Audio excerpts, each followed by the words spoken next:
Chapter 22:13. Why can't I sense further with your method? Chen Zhao asked, confused. At most, I can sense 10 times the range. Any further, and it'll get messed up. It seemed that Chen Zhao's perception range had increased by 10 times. It seemed like a huge range, but in reality, it only increased by 2 times. Compared to Bifla's perception, the difference was too huge. Back then, Bifla could see everything that happened more than 10 kilometers away. Chen Zhao couldn't help but wonder if Bifla had told him the real trick. This is a normal person's world, Bifla said. There are thousands of them in every square kilometer. When their auras are mixed together, they'll mess up your magic power. So, it's already very impressive that your perception range increased by 10 times. I'll take that as a compliment. Bifla glanced at Chen Zhao. He didn't play along with his narcissism. Instead, he continued, I can sense a wider range because I'm in the desolate market. There aren't many normal people to disturb me.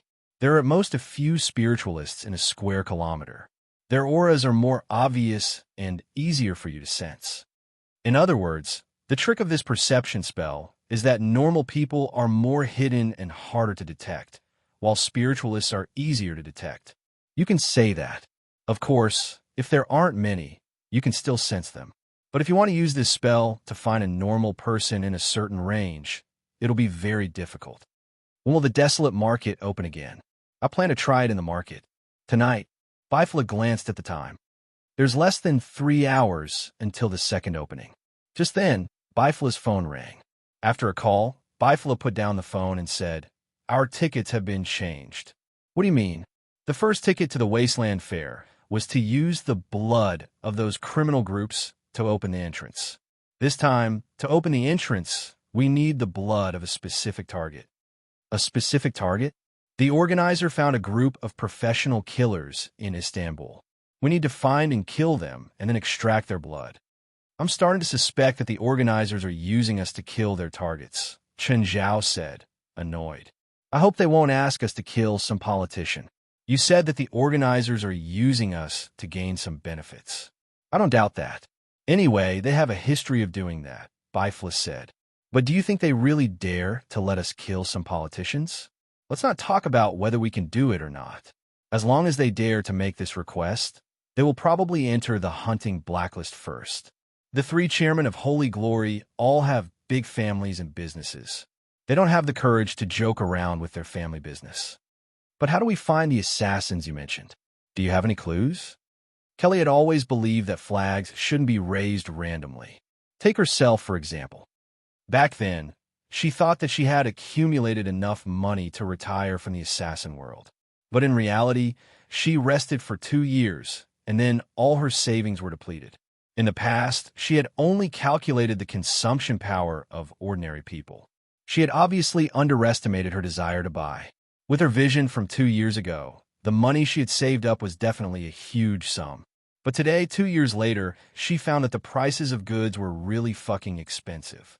Even a supercar could make her bankrupt. This forced her to return to the world. This time, she came to Istanbul because she had received a mission. The reward for this mission was very, very generous. It was so generous that she could rest for a few years after this mission. Of course, compared to the generous reward for revenge, the difficulty of this quest could be considered epic. She also heard that many assassins had come to Istanbul. They were all here for this mission. 2 young girls follow behind Kelly. Don't be fooled by the fact that they were underage. They were already professional killers. The 2 girls had been in the industry for at least 3 years. Of course, for famous assassins like Kelly, they were still low-level assassins. Nominally, they were Kelly's assistants and followed her. But in reality, their main function was to follow her. For example, carrying luggage was their main task. Miss Kelly, please wait for us. The 2 followers hurriedly followed Kelly's footsteps. Kelly left in a carefree manner. Other than her handbag, she had nothing else with her. On the other hand, the 2 young girls were dragging 7 or 8 stacked suitcases. Kelly acted like she didn't hear the 2 girls' voices. She continued to walk with a murderous look. Hurry up. After all, we're not the only team for this mission. There are quite a few other teams who have accepted this mission. Why did I agree to bring you guys here? Kelly had started to regret it. Although they were quite good followers, in Kelly's eyes, they were still a burden. But in Kelly's eyes, they were still a burden. Suddenly, Kelly stopped and took off her goggles. Suddenly, Kelly stopped and took off her sunglasses. There were two people sitting on the waiting chairs in front of her. One of them looked like a person from Central Asia. The other one left a deep impression on Kelly. Even the person who changed Kelly's life plan. The man with the strange power. Just then, the man noticed Kelly's gaze. He turned around and looked at Kelly. "Miss Kelly, is that man greeting you? Looks like he's attracted by Miss Kelly's beauty." Chen Zhao was also surprised to see Kelly here. However, after a moment of daze, he felt that it was natural. Chen Zhao waved at Kelly. "Miss Kelly, let me go get rid of him," one of the girls said. However, Kelly walked straight to Chen Zhao as if she didn't hear her. "Hi, Kelly, long time no see." Bifla looked Kelly up and down. "Is this woman a killer?" Kelly looked at Bifla in surprise, and then at Chen Zhao. There was a questioning look in her eyes. "Chen, I didn't expect to see you here." "I didn't either," Chen Zhao said, smiling. "Did you come to Istanbul for sightseeing or work? Are you waiting for someone here?" "I'm participating in an event," Chen Zhao said calmly. "The organizer found a group of killers for me and my colleagues to kill." Kelly's hair stood on end. Her limbs were completely cold. "Chen, is that true? If I were you, I'd buy a plane ticket and run right now." Chapter 22:14. Who are you? How dare you talk to Miss Kelly like that? The two girls behind Kelly jumped out and pointed at Chen Zhao. He pointed at Chen Zhao and shouted. It seemed that he was still too young and arrogant. "Miss Kelly, are they in the same line of work as us? Do you want me to kill them now?" Kelly rubbed her forehead. "This is none of your business. Leave."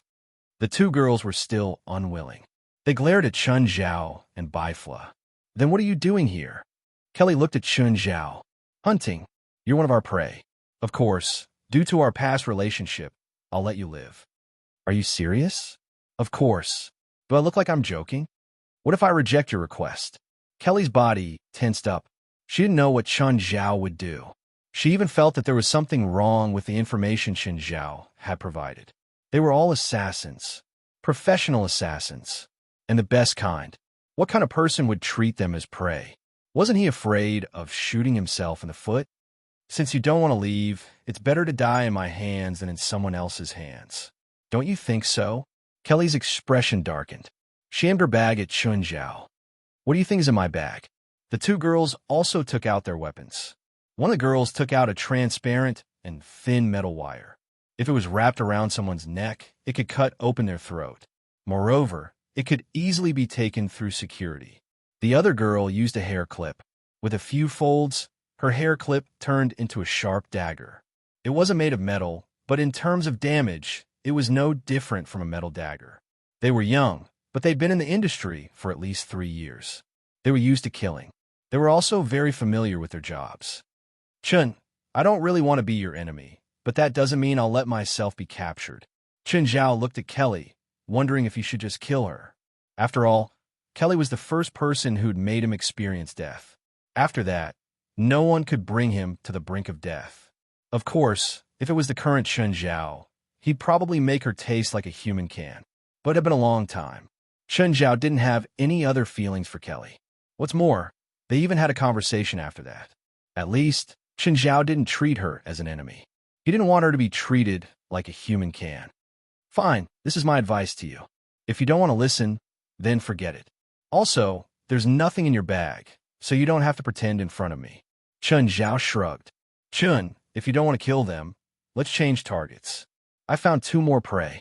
They just came out of the airport," Bifla urged. "Well, I wish you a pleasant holiday in Istanbul." Chen Zhao got up and left with Bifla.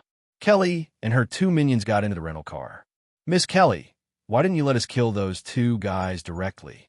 You guys can't beat him, even if I join you." Kelly calmly said, "Also, don't release your murderous aura so easily, especially to strangers. You don't know what you're facing." Kelly's gaze suddenly shifted to the side. She reached out and turned the rearview mirror slightly. "Miss Kelly, what's wrong? We're being followed." Kelly's expression changed slightly. She didn't turn around directly, because she didn't want the people in the car behind to know that they'd already discovered that they were being followed. We're being followed? Is it those two guys? I told you that they're up to no good. They must have thought that there were too many people at the airport, so they waited until we left before following us. Hiss, hiss. Just then, the playback function in their car suddenly emitted an electric noise. Then, a human voice came from the function. Bugs, we're glad that you've entered our hunting ground. Now, you can enjoy the process of being hunted. The sound coming from the player carried a strong electric current, which made people very uncomfortable to listen to. Miss Kelly, this is? Is it a prank? Suddenly, Kelly realized that all the cars on the road had disappeared. The entire road was pitch black. Not a single car could be seen. This should be the main road between the airport and the city. There should be no cars here. Moreover, there were many cars in front and behind them. Why did all the cars suddenly disappear? Even the car that was following them had disappeared. Now, please turn right at the intersection ahead. I've prepared a place for you there. The noisy electric noise came from the player again. Idiot. Does this guy really think we'll listen to him? As they spoke, they saw an intersection in front of them. The three in the car obviously didn't plan to turn into that intersection. But at this moment, the three in the car suddenly heard a dull sound. Flat tire. The girl in the driver's seat didn't have time to react before the car lost control and rushed into the intersection. Damn it. Brake. Brake. Hit the brake. After twisting and turning for more than 30 meters, the car finally stopped after crashing into the guardrail. Ivily, you're too slow. You should have hit the brake when the tire burst. Caroline, I already hit the brake, but there was no response. What do we do now? Call someone to pick us up. Kelly took out her phone, but there was no signal at all.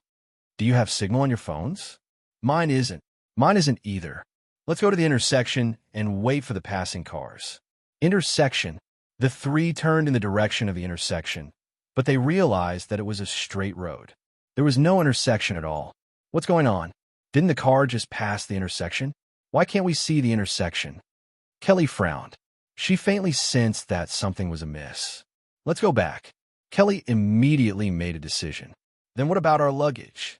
Leave it here first. When we return to the city, find someone to help us take it. For now, bring your weapons. At this moment, the two girls had no choice but to follow behind Kelly. But after walking for a long time, there was still no intersection. They were still on a straight road. Apart from the dense forest, there were no other cars or buildings along the way. Chapter 22:15. They didn't know how long they'd been walking, but they still didn't see anyone. There wasn't even a car along the way. This abnormal situation made their hearts skip a beat. Miss Kelly, do you know what's going on? Kelly's expression had always been very serious, because she suspected that it was Chun Zhao or someone like him who was behind this. Plus, Chun Zhao had already said it. They'd been tricked into becoming prey. Kelly recalled how she'd met Chun Zhao. She'd shot Chun Zhao in the head and then miraculously revived. Moreover, he'd ordered a terrifying monster to attack her. From then on, Kelly knew that there was something in this world that she couldn't understand. Clearly, Chun Zhao was one of those who couldn't understand. What they were going through now was probably also something they couldn't understand. Chun Zhao was still a suspect, but he wasn't very likely. At least, Kelly didn't think it was Chun Zhao through her analysis. Kelly hadn't interacted with Chun Zhao much, but she had a certain level of understanding. If Chun Zhao really wanted to harm her, he wouldn't have to be so sneaky. He definitely had the ability to end it directly. Even now, Kelly still couldn't understand Chun Zhao's strange methods. She couldn't break or block it. What should she do? This was a very heavy question. If she and her two followers encountered someone like Chun Zhao, how would she deal with it? Just then, a strange ringtone came from Kelly's phone. It was a bone-chilling laugh. Kelly was sure that her phone definitely hadn't been set to such a creepy ringtone. But now, her phone really made such a sound. Kelly picked up her phone. There was still no signal on the screen. Evelyn and Allor both came over. Kelly looked at the caller ID. After a moment of hesitation, she still picked up the hands-free call. Hey, are you guys lost? The strange voice she'd heard in the car came again. Who are you? Kelly asked. You don't have the right to know my identity. You can only do as I say now. Otherwise, you'll be forever trapped on that endless path. All three women heard what the person on the phone said. The three girls looked at each other. The path will always come to an end. There's no path that can't be reached. Ha! Do you really think so? If that's the case, then our conversation ends here. You can die of exhaustion on that road. Wait, what do you want us to do? Kelly asked immediately. If they continued on this path, they might really break down. As a matter of fact, Kelly was only pretending to be calm. In fact, she was very frustrated. However, with her two followers by her side, she couldn't show it. At this moment, they were suppressing their emotions. Their mental fortitude was not as good as Kelly's. Therefore, all the agitation and uneasiness were written on his face. If they didn't change, they might go crazy first. Therefore, she would rather choose to face danger now. It was not an unchanging silence. About 1 kilometer in front of you, there's a turning path. Follow the path, and you will soon meet your opponents. Opponent? Do you want us to kill them? If you can do it, then go ahead and kill them. If we kill our opponents, will they let us go? If I'm satisfied with your performance, it's not impossible to let you go. Another turning path? They didn't have a good impression of turning paths. However, at this moment, they could only accept this condition. Soon, they saw the turning path. It was a path leading into the forest. The path was very muddy and difficult to walk on. However, the three of them didn't care about the path under their feet. Instead, they were vigilant of their surroundings. However, after walking for half an hour, there was nothing except for the forest getting deeper and deeper. There's nothing here. Caroline was very tired now. At the same time, her emotions were almost at their limit. However, in the next moment, a black shadow flashed past. It flew over Caroline's head. Before Kelly and Evelyn could react, Caroline fell to the ground. Her head fell to the ground. Her young life was gone forever. The black shadow didn't disappear. Instead, it landed not far away. It was a creature that looked like a lizard. Its slender and slimy body was about 4 to 5 meters long. However, it only had a pair of forelimbs and no hind limbs. However, it was very mobile. Its forelimbs were also very thick and long, even thicker than its main body. Its claws were incomparably sharp. It used its claws to cut off Caroline's head. Its 2 claws grabbed onto the tree branches on both sides and propped its body up. Under the night sky, the creature's body flickered with an unsettling light. A terrifying growl came from its bloody mouth. Evelyn was so frightened that her legs turned to jelly. She pointed at the 2-legged monster in horror. The 2-legged monster suddenly turned around, its slender tail sweeping towards Evelyn. Evelyn watched as the 2-legged monster's tail stabbed towards her. However, her legs didn't react at all, as if she couldn't control them. Suddenly, Evelyn was pulled to the ground by a force. Kelly had already tackled Evelyn to the ground. At the same time, she pulled out her gun and fired 2 shots at the 2-legged monster. The bullets hit the 2-legged monster's body. The 2-legged monster screamed in pain and hurriedly dodged. Kelly's mood didn't improve. Her gun had only made the 2-legged monster feel pain. She didn't truly injure it. The kind of despairing body, strength, and speed that far surpassed that of a human's. Add to that its beast-like movement and defense that couldn't be damaged by guns. From there, it created an undefeatable monster. How are they going to defeat this monster? Miss Kelly, Caroline is dead. That monster will eat us all. We will die here. Evelyn's current performance was like that of an ordinary young girl. In fact, she was indeed a young girl. She had killing skills that ordinary girls didn't have. However, her mental fortitude wasn't much better than ordinary people. Her previous arrogance and calmness were merely a feeling of superiority brought about by her past experiences. When she faced an enemy that wouldn't care about her past, all of her arrogance would be gone. Calm down. If you really want to become like Caroline, you can just shout and scream. Chapter 22:16. Just then, the 2-legged monster dashed out of the darkness again. Kelly suddenly threw something. The 2-legged monster opened its mouth and bit. The next moment, the 2-legged monster's head exploded. Kylie felt like she was about to collapse. Evelyn was shocked and pleasantly surprised. She didn't expect Kelly to destroy the 2-legged monster so easily. Even Kelly didn't expect it herself. Her unexpected attack had actually achieved an unexpected result. However, she only had one grenade. After all, it was not easy to bring this thing on the plane. Moreover, some of the ingredients were disguised with powder. This was Kelly's trump card, but it could only be used once. She didn't have a second powder. Evelyn, can you stand up? Evelyn was still in a state of panic, but at least she could stand up. She also knew that Kelly wouldn't give in to her. If she lost her ability to move, Kelly would abandon her at the first opportunity. Because they were both killers. They knew each other's attitude and habits. Just then, Kelly suddenly moved and dashed into the depths of the forest. A figure in the depths of the forest saw Kelly and rushed over.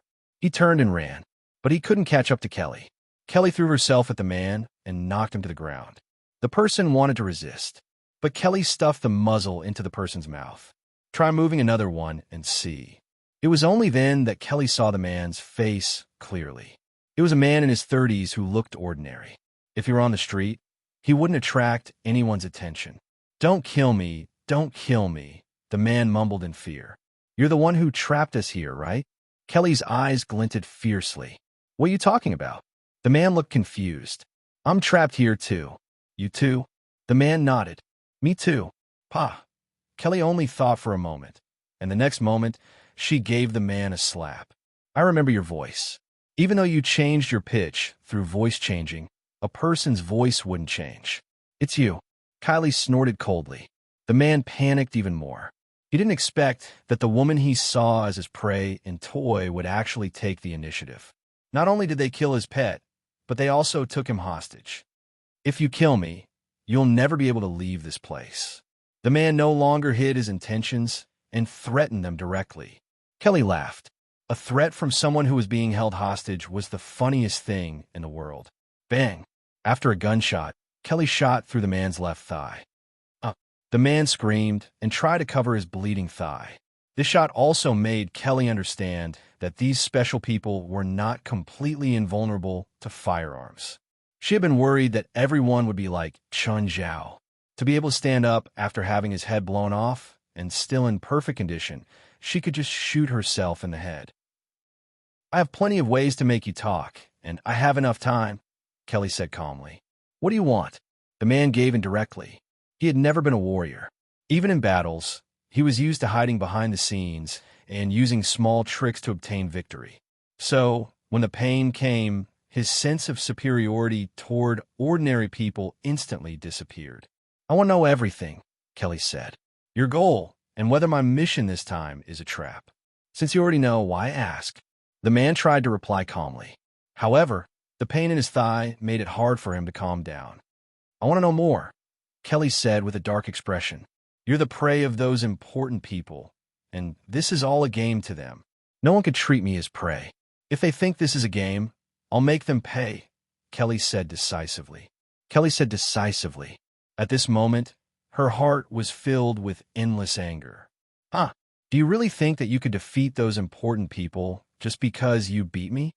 That's enough, Kelly said coldly. I'm just a pawn. To put it bluntly, I'm just an errand boy. My ability is nothing before those important people. I'm an assassin. I have plenty of ways to kill someone. Kelly was also very confident in her abilities. This method might work against a normal spiritualist like me, the man said, but it's far from enough to deal with your targets. Tell me everything you know. Tell me first. How did you know I was here? The man said, unwilling to give up. Do you really think you're good at hiding? It seems that you've underestimated an assassin's senses. When we were on the road, I already sensed your existence, but I couldn't lock onto your location. I only confirmed your location when I saw that two-legged monster. Then, the man gave up and told them everything he knew. Kelly and Evelyn stood there, listening to the unfamiliar story quietly. It turned out that Chun Zhao was telling the truth. They were really prey. The situation was even more dangerous than she'd thought. Ms. Kelly, let's go. Evelyn only wanted to escape. She didn't want to face those monsters. She didn't want to face the incomprehensible power. Escape? Do you think you can escape? You're all marked. You can't escape from this city. What mark? We don't have any. Of course you can't see the mark. but it's obvious to spiritualists like us. Where? What did it get on us? Since you left the customs, how do we erase the mark? It can't be erased. At least, I can't do it. So you're saying that as long as we have the mark, no matter where we hide, we can't avoid being killed? That's right. Is there really no other way? Kelly pressed the gun against the man's forehead when she asked this question. If he said no, Kylie would pull the trigger. The man also felt Kelly's murderous intent. After a moment of silence, he finally said, "There's a way. Hide in the Wasteland Market." Wasteland Market? What's that?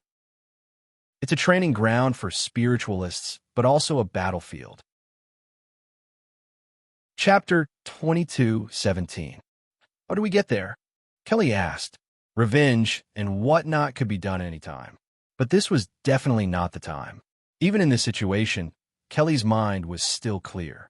The marks on their bodies were as clear as the navigation coordinates. Under such circumstances, their greatest advantage would also be gone. Facing those big shots head-on at this time, that wouldn't be bravery. It would be stupidity. "I can take you there," the man said. He wouldn't say the location directly, just in case Kylie killed him after using him. He could also think of a way to escape or control the situation on the way. "Ivory, take off your collar." The man looked up at Ivory. The little girl wore a unique necklace around her neck. There was an electronic signal flashing in the middle of the pendant. It looked like some kind of electronic device. Ivory took off the pendant and put it directly around the man's neck. "What's this? Haven't you seen the movies where the villains always use electronic bombs to threaten the hostages?"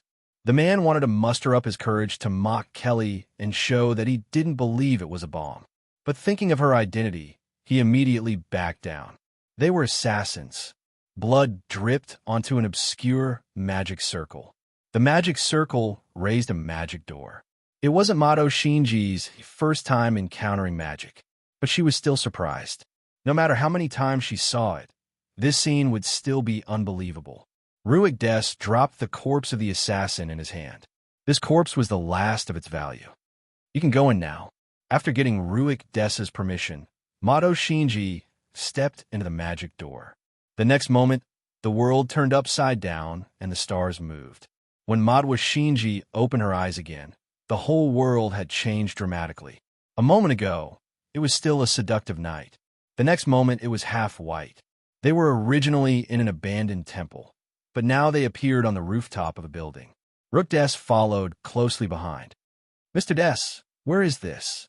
"This is the Desolate Market. Very soon, you will witness the battle between the top spirit controllers. These spirit controllers are the most outstanding among the spirit controllers below the age of 45 in the spirit world. In the future, they will also be your competitors or enemies." "Mr. Des, I don't know any magic yet. They're already the best spiritualists. How can I fight against them?" "The advantage of our magic system is that it can be mastered quickly. It won't take too much time for you to catch up with them." "Then is our magic system the best?" "At present, our magic system is still not at its peak. I have been studying how to make a breakthrough on the original foundation, and you'll be a very good successor." Mato Shinji did not understand why Ruik Des did not directly teach her magic, but she trusted Ruik Des and believed that he would make the best arrangements for her. "Wear this bracelet and don't take it off under any circumstances." "What's the use of this?" "It can conceal your aura." Mato Shinji touched the bracelet. "Then where are we going now?" "This trial is to find essence stones," Ruik Des said. "We also need to find essence stones." "What's an essence stone? What's its use?" "It's a magic or that can increase magic power by a small amount, but it's a good item for alchemy. It can be made into many types of magic potions, and the effects are much more obvious than just eating it directly," Ruik Des said. Ruik Deso said, "However, the organizers of this trial have only hidden 1,000 soul essence stones in this venue, and the number of spiritualists participating in this trial is astonishing, far more than 1,000.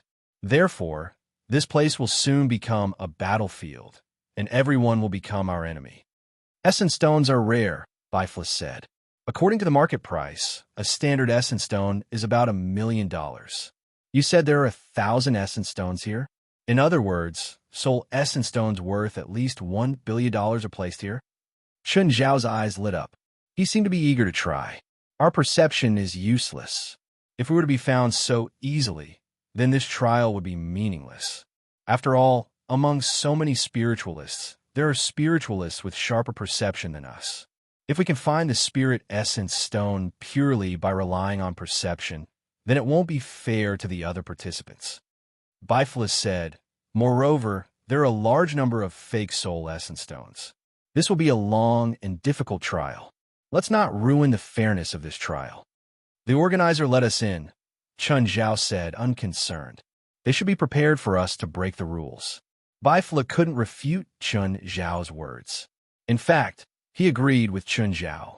They had come in as spectators. But at their level, unless they stood still and did nothing, they wouldn't be able to do anything. Otherwise, they would have to do something biased and go against the rules of the game. For example, would they just watch when their team fought someone else? Or do nothing? Actually, the organizer understood this too. But wasn't this also within the rules? If the person in charge of a team really had the ability to break the rules secretly and not be discovered, that was their capital. For the strong, no matter what field they were in, they would always receive more power and respect. Of course, these hidden rules couldn't be said out loud. Saying it out loud would be truly unfair. I'll test the limits of my senses, Chun Zhao said. This was his main reason for coming to the desolate market. Instantly, Chun Zhao's magic power was unleashed. It's too obvious when you release your magic like this, Bifilus reminded. Every spiritualist can discover your magic and be more alert. I'm still a bit green. Chun Zhao didn't retort. He'd released about 10 square kilometers. Within this range, 2 teams had already discovered his magic and caused a strong reaction. Chun Zhao started diluting his magic and spreading it out in an even thinner way. This sensing method has a wide range, but it takes some time to spread it out. Looks like it's not without its flaws. Isn't that obvious? Every spell has its own flaws and uniqueness. It all depends on how you use it. Don't tell me that you won't use your own domain now that you know the way I told you to sense things. Chapter 22:18. A giant with an extremely ugly face passed over their heads. The giant was too big. It was at least 30 meters tall. As a result, it didn't even see Chun Zhao and Bifilus under its feet. The giant walked to the end of the path and turned back. But by then, Chun Zhao and Bifilus had already turned into an alley. What kind of giant is it? It's an English monster, Bifilus said. It's just created through cloning. Is it the work of some mad scientist? Actually, it's the work of an alchemist from the spiritual world. He's the creator of this trial, the world's top alchemist, Wendy. Chun Zhao remembered that when Xian Li and the others had gone to search for the golden apple, they'd passed by Edinburgh and killed a giant. He remembered that Xian Li had talked about this later and the giant they'd killed. It seemed to be only 4 or 5 meters tall, or maybe 6 or 7 meters tall. But the giant before them was at least 30 meters tall. It was like a moving building. English giants are this big? If it's just simple cloning, it clearly doesn't fit the title of the world's top alchemist. So he must have added some of his own ideas. Bigger? Chun Zhao rubbed his chin and looked at the giant that walked past them. Giant is just one of them. I've seen this before. It's not just a giant. Just then, a team appeared before them. The team was very uniform. They were all Asian, dressed in black suits and bald. The 10 bald men even had scars on their heads. They were 10 monks. They're from the same hometown as you. They're all from China. Chun Zhao could tell without Bifilus saying it. Nevertheless, it was still a bit awkward for a group of monks to wear suits. But despite the awkwardness, they were really stylish. Do you know where they come from? Chun Zhao asked. Wutai Mountain. It's a famous sect in China. Chun Zhao studied the group of monks curiously. Every monk exuded a masculine aura. Their gazes were straight and determined. Coupled with their well-defined faces, they had a unique temperament. Senior Brother Fajing, there's a demon ahead. It looks strong. This giant must be a guardian beast. According to the rules of the trial, there must be soul essence stones around it. This is the time when we need to subdue the demon. Fellow brothers and sisters, Let me test the strength of this demon first. Fa Zheng, who was the leader, stepped forward and shouted. His body emitted a powerful Buddhist light. Tier 3 Vajra. The golden light around Fa Zheng's body turned into a Vajra and shot towards the giant. Before the giant could even turn around, the Vajra pierced into its back. Roar! The giant let out a wild roar and turned around abruptly. Feeling an unprecedented impact, Fan Zheng was sent flying dozens of meters away before crashing heavily into a shop along the street. What a powerful demon! Is brother Fa Zheng all right? Wah! Just then, Fa Zheng jumped up. I almost died. When the other apprentice brothers saw that Fa Zheng was safe and sound, they also felt relieved. Fortunately, senior brother cultivates the indestructible Vajra divine art. Fa Zheng jumped out of the rubble and wiped his face. This guy is so strong and his skin is so thick. I can't even break through his defense with my Tier 3 Vajra. Whoosh! Tier 3 Vajra. Bifla shook his head, looking very disdainful. What's wrong? Chen Zhao asked, confused. His technique is quite powerful. Buddhist techniques are divided into 9 tiers. The lower 3 tiers are the lowest and can only be considered the basics. These monks must be the most outstanding disciples among the younger generation of Wutai Mountain since they can participate in the battle of the Holy Glory. Do you think they'll be chosen by the old monks if they only have the basics of Buddhist techniques?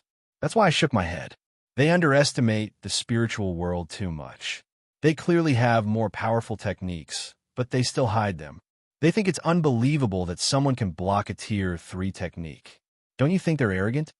Even the basic divine ability cultivation methods have such dazzling power and light. Then, wouldn't the middle and upper 3 grades of divine ability cultivation methods be invincible in the world? I admit that the sound and light are dazzling, but if you want to talk about power, I can only say that you're ignorant. Bifla seized the chance to diss Chen Zhao. If you want to use us as a standard, then I can't do anything. Chen Zhao shrugged and looked back at the battlefield. Both Chen Zhao and Bifla were at the top of the spiritual world or close to it. At least in terms of power, the number of people who could defeat them could be counted with one's fingers. Thus, it was meaningless to compare them. Also, the excellence of a group of middle school students couldn't be compared to university professors. Although Bifla sounded disdainful, he still watched the battle of 10 bald men and 1 giant seriously. Chen Zhao also watched the battle with interest. This was his first time encountering a monk with real ability. Buddhism was a foreign religion. However, after thousands of years of development, it had become local in China. Chen Zhao didn't like it at all. If there was a rule he didn't like, it would be to cut off worldly desires. It was like after becoming a monk, your parents wouldn't be your parents anymore. In Chen Zhao's opinion, these so-called rules were too anti-human. But when it came to religion, to put it bluntly, one was willing to fight while the other was willing to suffer. As long as it didn't affect others, no one had the right to say anything. Plus, Buddhism also had a positive side, such as leading people to do good. Compassion was the core religious concept of Buddhism. The 10 bald men were clearly weaker than the giant, but they were all unkillable cockroaches. No matter how the giant attacked them, they wouldn't lie down. They were like cockroaches in hot-blooded comics. When you can't kill me, I have 100 ways to kill you. They were the cockroaches of the spiritual world. No wonder the people of Mount Wutai sent them here. Bifla suddenly had a kind of belated realization. What's special about them? Chen Zhao asked. Their magic power and divine abilities are probably not the best in the spirit world. In fact, they might not even be the most outstanding in their own sections. However, each of them has cultivated a protective divine ability. It's no wonder that they would treat a 3rd-grade divine ability as a high-level offensive divine ability. I'm guessing that they've mastered a 3rd-grade or 4th-grade divine ability at most. But in Chen Zhao's eyes, their protective abilities looked about the same. All of them were shining gold and had a bald head. Chen Zhao couldn't tell who was who. Bookmark for easier reading. Chapter 2219. This giant looks just big. There's nothing special about it. As soon as Chun Zhao finished speaking, the giant's eyes suddenly shot out a beam of red light. Destructive Ray. Chun Zhao had seen the Abyss demons use this move before and shoot it out with their eyes too. Jalanash from a society could also use this spell. However, Jalanash's Destructive Ray was shot out from her fingers. Seeing that the Destructive Ray was about to hit his junior, Fa Zheng flew in front of him. Fa Zheng flew in front of his junior brother and shouted, "Vajra treasured Buddhist temple." The golden light around him seemed to have turned into liquid form, forming a golden wall. The golden wall was instantly shattered by the Destructive Ray. The violent impact sent Fa Zheng and his junior flying. Immediately after, the giant took another deep breath and suddenly burst forth. Boom, boom, boom. The strong pressure destroyed 2 or 3 low-rise shops along the way. The 10 bald men were sent flying. Even Chun Zhao couldn't help but gasp. So powerful. However, even with such injuries, the 10 bald men still stood up unscathed. This will be a long battle. The 10 bald men's defense is really shocking. On the other hand, their attacks are too mediocre, Bifla said. Chun Zhao nodded, agreeing with Bifla. The strength of these 10 baldies couldn't be said to be weak, but their strengths and weaknesses were also very obvious. Just then, a beam of green light shot out from behind without any warning. The green light wrapped around the giant's neck and pulled him to the ground. In the next moment, countless rats crawled out from all directions of the street. The group of rats crawled into the giant's mouth, nose, and ears. The giant squealed, but there were too many rats in his stomach. He couldn't vomit them all out. Plus, the rats were wreaking havoc in his stomach without restraint. The giant was a clone and didn't have a soul, but it could also feel pain. After all, it was a living thing, not a dead one. Not long after, there was no movement from the giant. The rats crawled out of the giant's mouth, nose, and ears and gathered into a human shape. Just then, a few people walked out from other corners. The 10 bald men looked at them with righteous indignation. It seemed like they were old acquaintances. Yo, is this the gathering of the supernatural world in China? First, it was the Wutai Mountain, and now it's the union of 10,000 immortals. Union of 10,000 immortals? It seems very powerful. What powerful? It's just the demon clan. Do you really think they're the gods in your myths and legends? You're saying that the people behind us are monsters? I don't sense any demonic aura from them. Nonsense. When demons move about in the outside world, they must be wearing Dharma artifacts that can suppress their demonic chi. On one side are monks who subdued demons, while on the other side are demons that everyone respects. These two groups of people are mortal enemies, right? Sort of. They won't be friends anyway. The two groups of people looked at each other, and Fa Zheng was the first to speak. Linglong, what do you mean by this? This is the prey we saw first, and you guys are interfering like this. Are you trying to start a war? The leader of the Union of 10,000 Immortals team was a monster with the appearance of a young girl. Compared to the oddly shaped demons behind him, he looked completely out of place. Although the other demons were in human form, they were either tall and strong, or as thin as a match, or had a strange expression. In short, they had all kinds of unconventional postures. Only the girl called Linglong, at least in appearance, could be regarded as a normal person, and the previous green light was released by her. Little monk, what you said is wrong. You guys couldn't handle it and almost lost your life. This lady showed great mercy and saved you, but not only did you not appreciate it, you even spoke ill of me. What's the reason for this? Besides, is the name of Wutai Mountain written on the prey? How come it's you guys?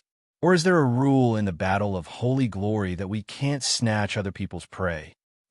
How could a group of young monks who have been subjected to strict rules and regulations since childhood be able to argue with a quick-witted girl? What about me? Am I wrong? Linglong proudly looked at Fa Zheng. Senior brother, why bother arguing with this group of monsters? Eliminating evil and defending the Tao is what we Buddhist disciples should do. Yo, you can't reason with us, so you want to use force? Linglong was not afraid of this group of Buddhist disciples. A group of fools who only have flesh but no brains. If you fight with us now, no matter who wins or loses, at least half of you will die, and then you will be directly eliminated. Upon hearing Linglong's words, Fa Zheng also looked hesitant. Fa Zheng looked at the rat spirit, the shifty-eyed Wei Daheng. Wei Daheng was holding a piece of psychic jade in his hand. It was what he took out from the giant's belly. This piece of psychic jade was not their task item for this trial. However, this piece of psychic jade could guide them to the 3 pieces of soul essence stone. After all, the strength of this giant was extraordinary. That was why he carried such a high-value item with him. As long as they could get this piece of psychic jade, they could get 3 pieces of soul essence stone. We also have a share in this thing, Fa Zhang sonorously said. Otherwise, today, even if both sides suffer, we will not let you have an easy time.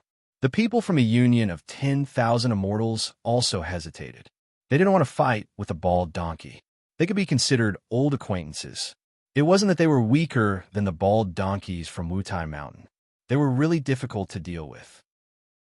Perhaps the bald donkeys couldn't beat them, but there was nothing they could do about their turtle shells. The bald donkeys' combat power was average, but their tortoise shells were really hard, terrifyingly hard. They could fight with any team for an entire day. The second trial would only last 5 days. If they really fought, they would not be able to do anything for the next 24 hours. We can find 3 pieces of soul essence stone with this psychic jade. We can give you one, but you have to work hard. No, we want 2. Monks should have nothing to do with worldly desires. You're so calculative. You don't look like monks at all.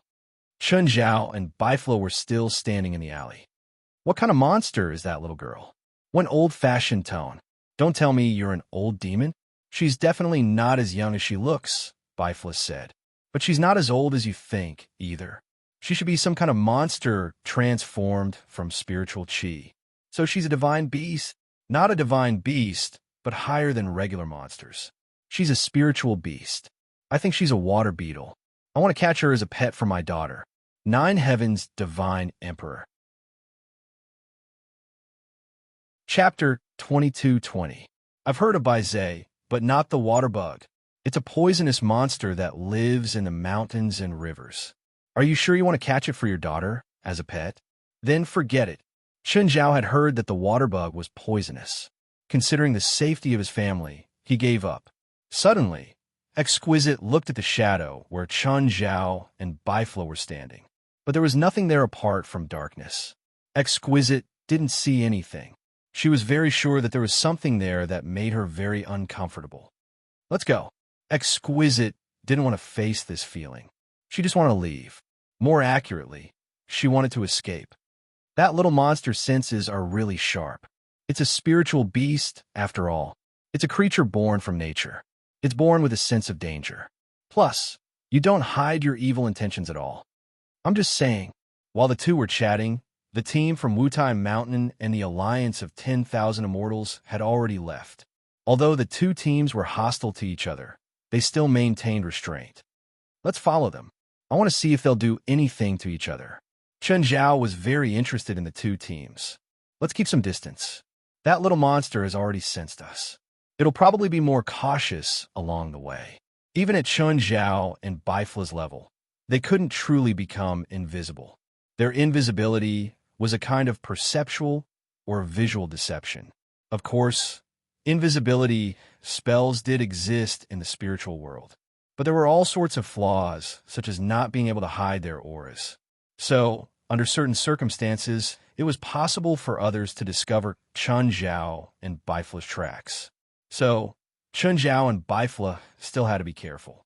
If a group of juniors saw through their tracks, it would be too embarrassing. The movements of the 2 teams were not slow. They didn't encounter any obstacles along the way. Chun Zhao and Bifla followed the 2 teams and arrived outside a tomb. There was a temple in front of the tomb. For now, Chun Zhao and Bifla didn't know which god the temple worshipped. Judging from the temple's style, it should be rather ancient.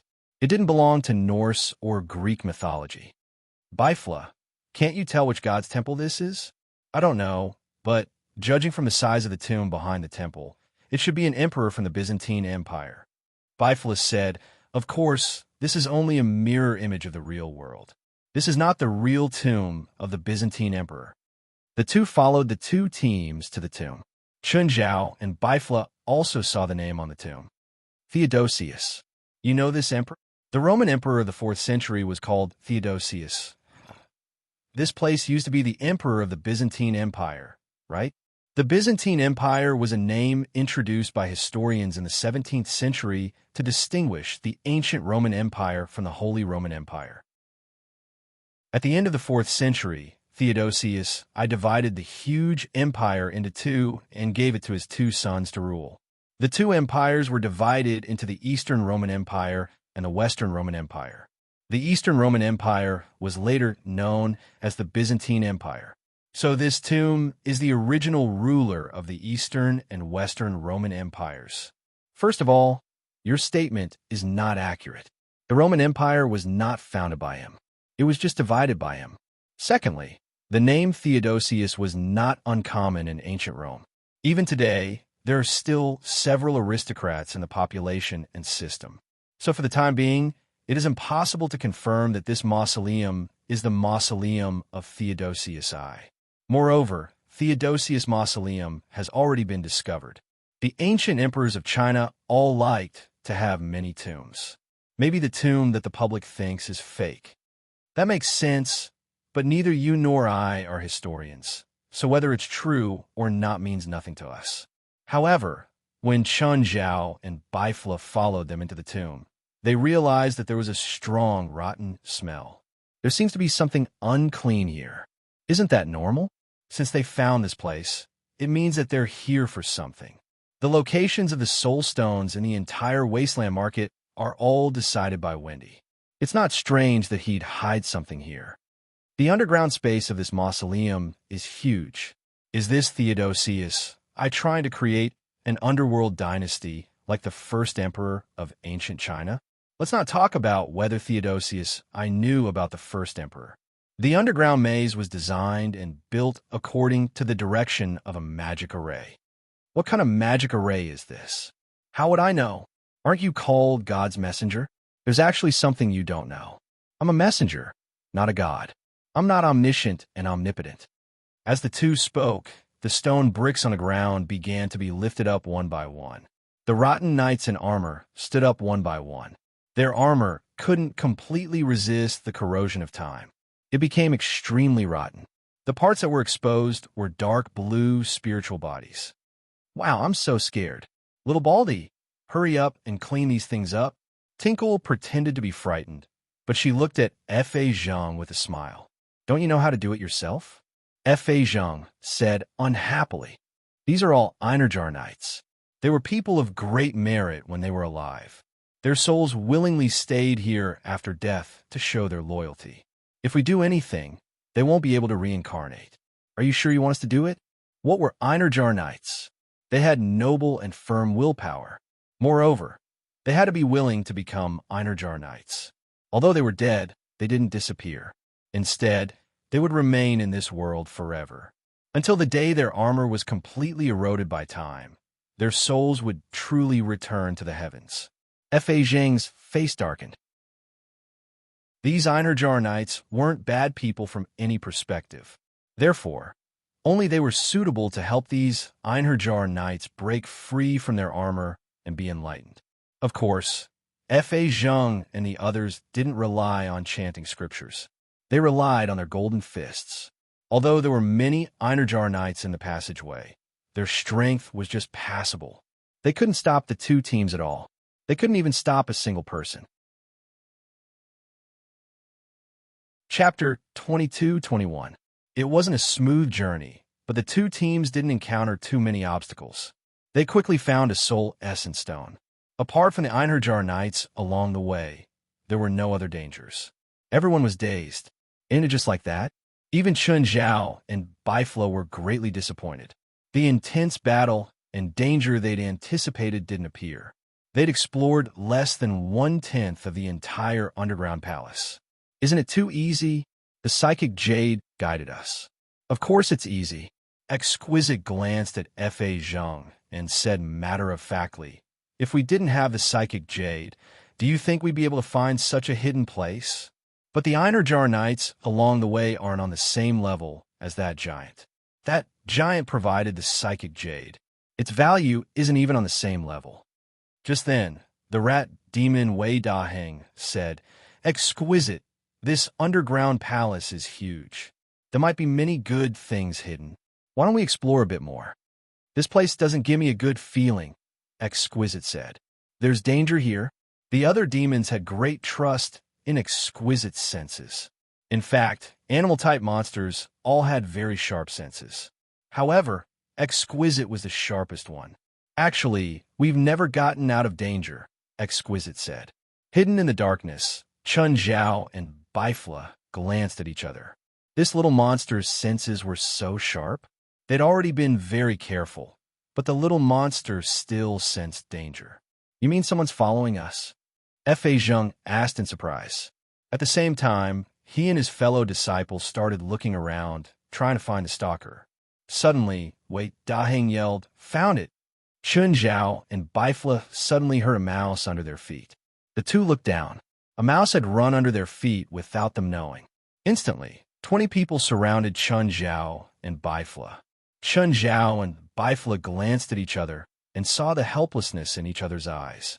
They both had their own pride and arrogance, but they'd still underestimated each other's abilities. What do we do now? Chun Zhao asked. Chun Zhao didn't hide his question from the two teams. It was a blatant question. Don't be too heavy-handed, Bifla said. Me? You? Bifla nodded. Why me? Why didn't you do it? Because you're the one who exposed it, Bifla said matter-of-factly. Fine. Chun Zhao was helpless. In terms of concealment ability, he was indeed inferior to Bifla.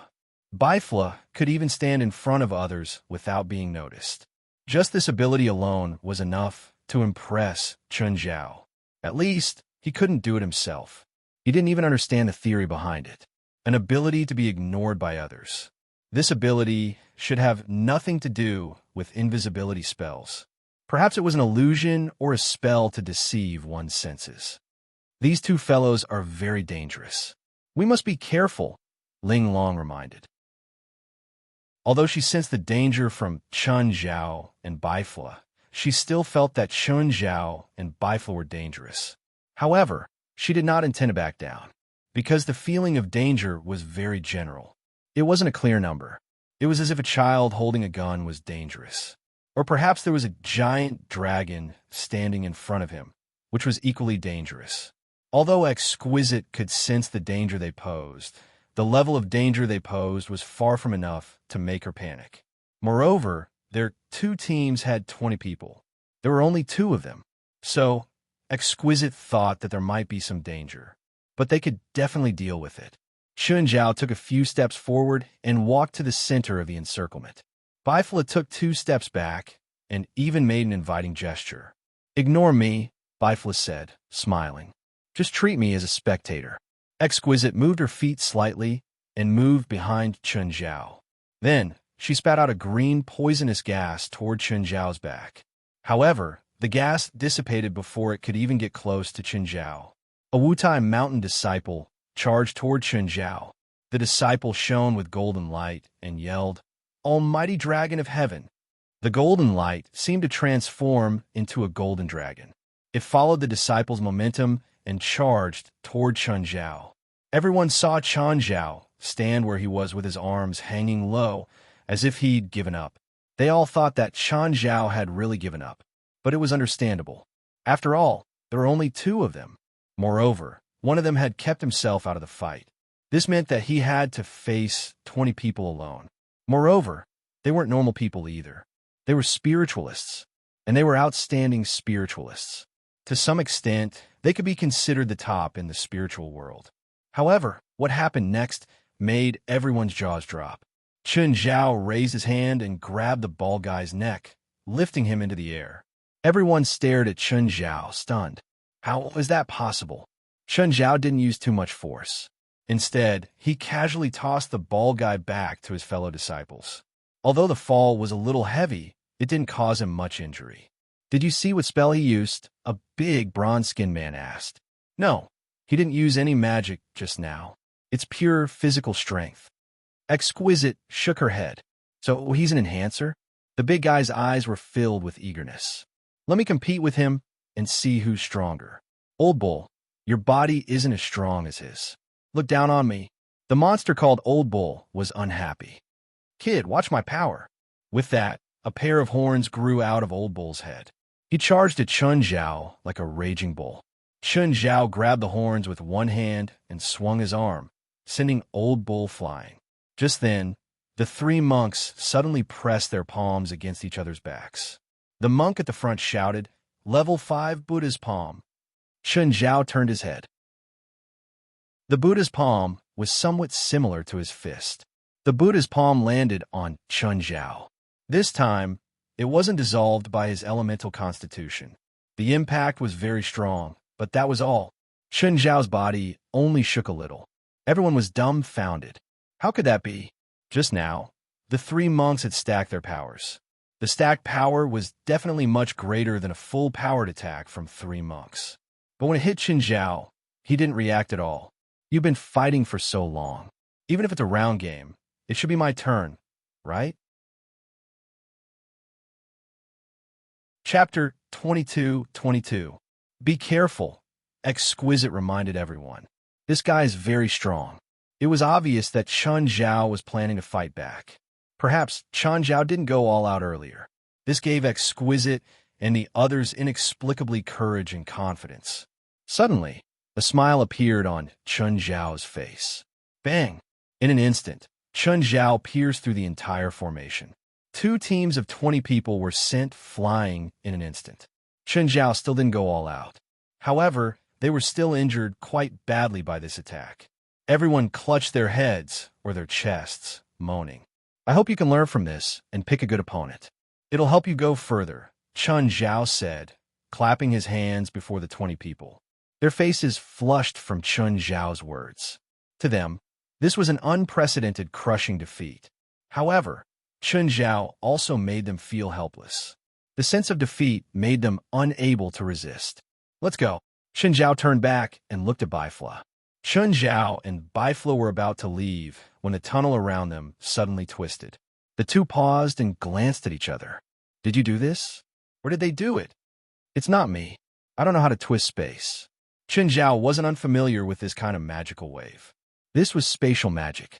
It was different from what Chun Zhao knew, but the elements were the same. In other words, someone had pulled all of them into an alternate dimension.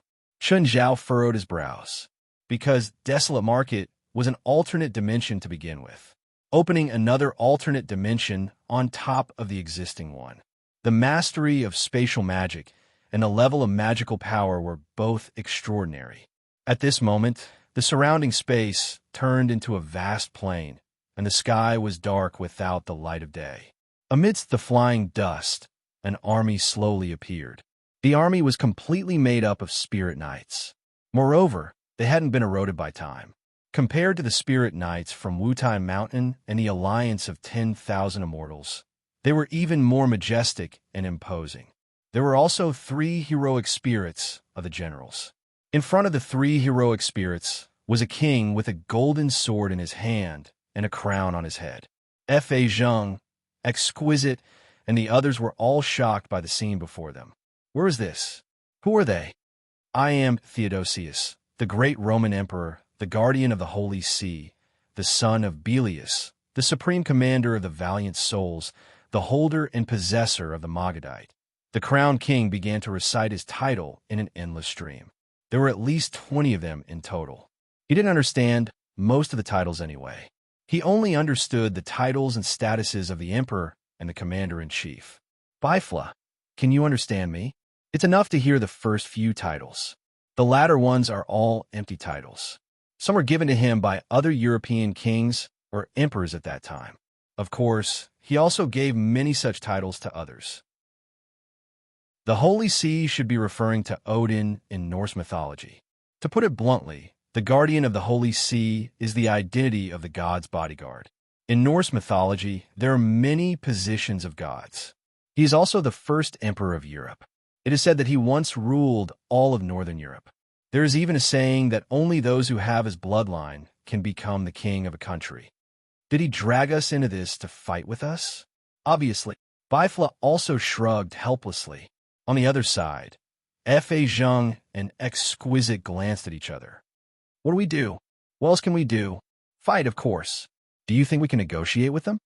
But do you think we can beat so many spirit knights? Exquisite looked at the tens of thousands of Einherjars in front of her and immediately felt despair. How? They couldn't win at all. It was an unsolvable situation. Kid, move aside, Chun Zhao said calmly. When the alliance of 10,000 immortals and Wutai Mountain looked at Chun Zhao, there was some hatred in their eyes. Chun Zhao and Bifla walked to the front. They had different identities, statuses, and abilities. Therefore, the choices they had to make would be different too. For example, the situation before them. In the battle of Holy Glory, there would always be many unavoidable and unexpected situations.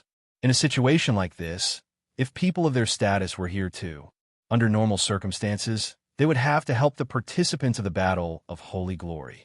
Of course, this was within their power. Even if they didn't help, they wouldn't be punished. But they would have conflicts because of this. Some grudges were created because of this. Guys, the current situation isn't something anyone in the U.S. can solve alone. We should work together and find the exit to escape. Bifla looked back at Exquisite. Do you know how long it will take to find the opening in such a huge space? Exquisite looked at Bifla, her face bright red. She was very unhappy with Bifla's tone and attitude. Bifla's condescending gaze was like he was treating her like a real child. You're strong, but we're not bad either. Really? Prove it to me. We don't need to prove anything. Anyway, if you want to leave, you'll need us. Bifla chuckled. You can't help it all. Fine, if you do it, we'll be fine. Bifla made an inviting gesture. Bifla's attitude made Exquisite a bit angry. She admitted that Chun Zhao and Bifla were both strong, even though Bifla hadn't done anything. Still, he was on Chun Zhao's side. Being able to stand together meant that they were at least on the same level. Plus, Chun Zhao had attacked, but he hadn't. So, he was naturally thought to be more powerful than Chun Zhao.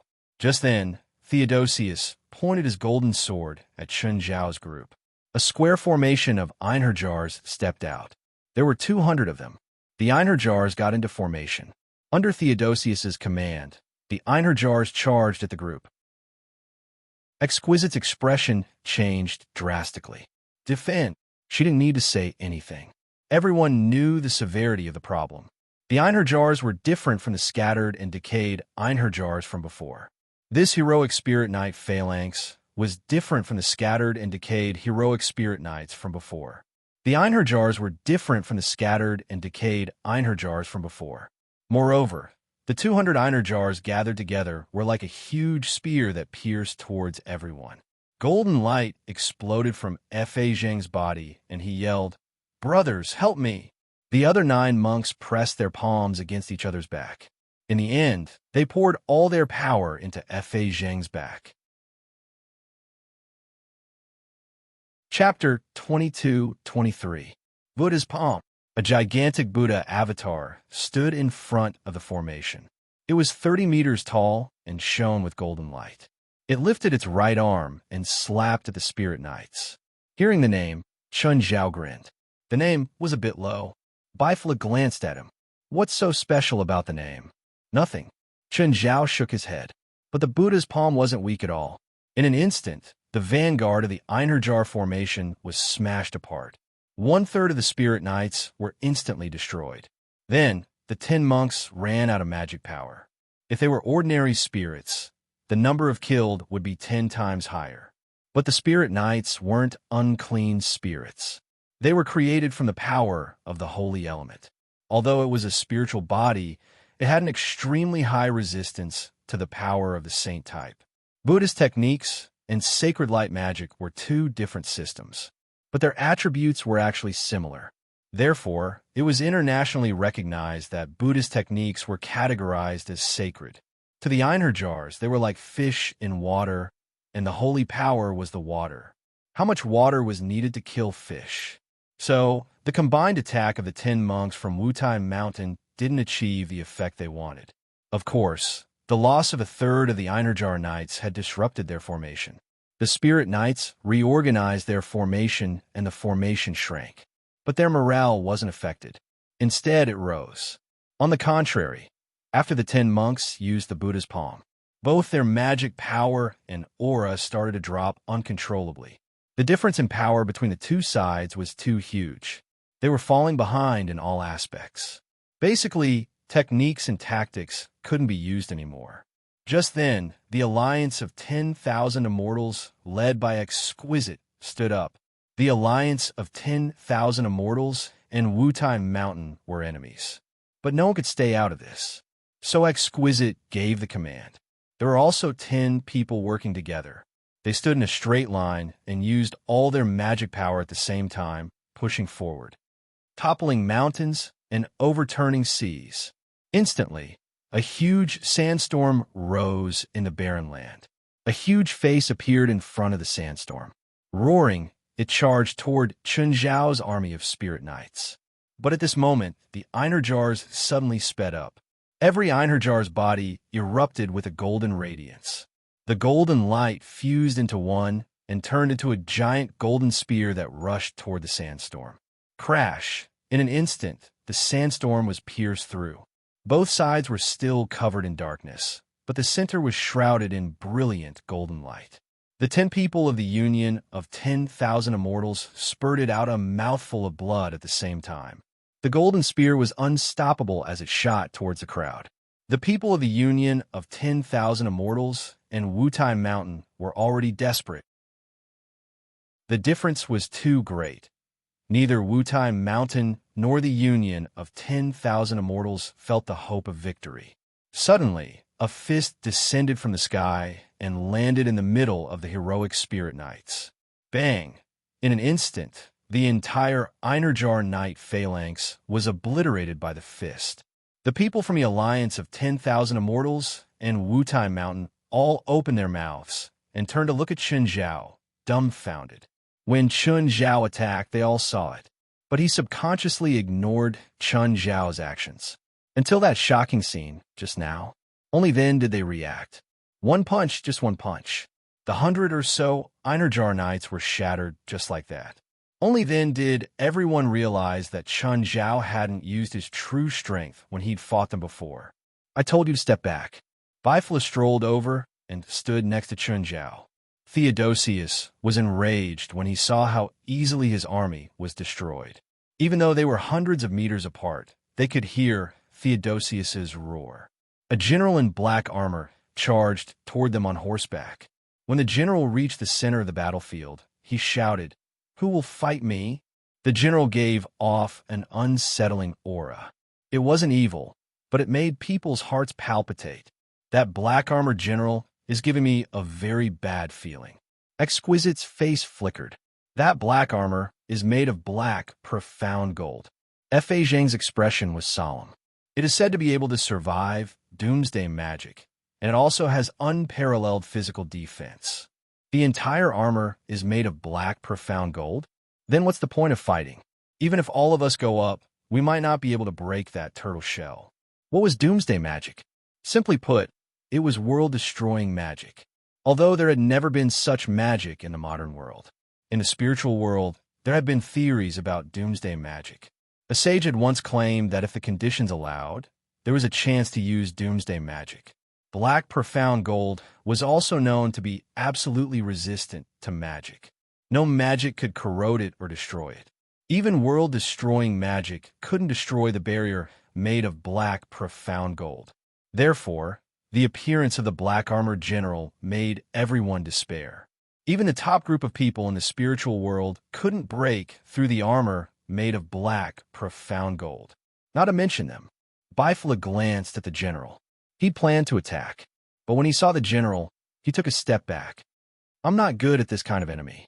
You go." "Oh, you're giving up just like that. He's not worth me fighting," Bifla said stubbornly. The general was indeed very troublesome for Bifla. Bifla couldn't be defeated by such a small monster, but he had to use at least 80% of his power to defeat the general. He Ningku would rather face 1,000 spirit knights than face the black-armored general. Fine. Chen Zhao walked up. The black-armored general rode his horse and charged at Chen Zhao. As he sped up, the general's aura grew stronger and stronger. Even the ground under everyone's feet started shaking. That general must have been a powerful enhancer spiritualist when he was alive. After his death, his body was specially treated, making him even scarier. No alchemy spells could be used on black, profound gold. Therefore, black profound gold wasn't a magical metal. But enhancers, especially strength-type spiritualists, could unleash its full power. When a strengthening-type spiritualist wore this black profound gold armor, they were practically invincible. At least, spiritualists of the two teams' level couldn't fight against such an enemy. Moreover, they couldn't think of anyone who could break through the black, profound gold armor.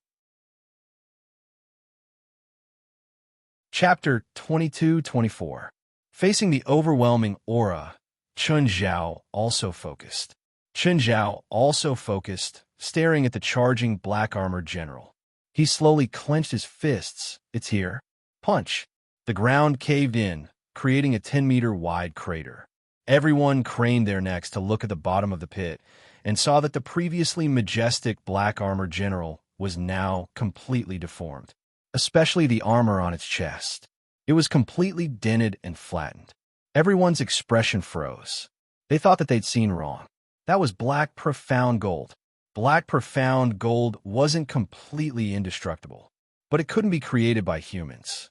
Someone had once tried to change the shape of black profound gold with a forging machine, but it ended in failure. Right now, the only way to forge black profound gold was to melt it first and then shape it. At room temperature, black profound gold was almost indestructible. However, Chen Zhao's attack had overturned their understanding. They couldn't imagine how powerful Chen Zhao's punch was. He destroyed the general's spiritual body and the black profound gold in one blow. Chen Zhao clapped his hands and returned to Bifla's side. You're next. Sure. At this time, Theodosius was already furious. He kept cursing, and at the same time, he ordered his army to hold the line. Tens of thousands of Einherjars marched toward the crowd with determined steps. Other than Theodosius, the other two generals also charged over. Bifla stood where he was, watching the two generals who weren't inferior to the black-armored general charge toward him. Bifla still didn't react. He crossed his arms and calmly welcomed the strong enemies. Exquisite. Isn't he going to fight back? Is he just going to wait for death? Exquisite didn't answer Forensic's question. She just stared at Bifla's back. Chen Zhao had already robbed so much. She believed that Bifla wouldn't be any weaker. However, Bifla had been very low-key so far. Suddenly, Bifla looked up at the two Einherjar generals. The two heroic spirit generals suddenly burst into flames. Even their mounts started burning. What spell is this? Fire elemental? The alliance of 10,000 immortals led by Exquisite was made up of demons. Apart from fire elemental demons, the other demons didn't like fire. It could even be called fear, just like humans. This came from their biological instincts that had yet to completely reseed. I've never seen this kind of fire. F.A. Zhang shook his head. Although the flame was powerful, it was not the main reason why F.A. Zhang was so serious. What he really cared about was how Bifla had attacked. He couldn't tell it all. The flames seemed to have appeared out of nowhere on the two heroic spirit generals. If Bifla were to use this method against them, they might end up like the two Einherjar generals and be burnt to ashes in an instant. Soon, the two heroic spirit generals were burned to the ground, leaving only empty shells of armor. Then, the surrounding flames began to pour into the remaining armors. The two armors that should have been empty suddenly stood up again. However, from the gaps between the two armors, one could see that their insides were already filled with raging flames. The two armors turned to face the Einherjar Knight army. Then, under everyone's gaze, the two flaming armors charged into the Einherjar Knight army.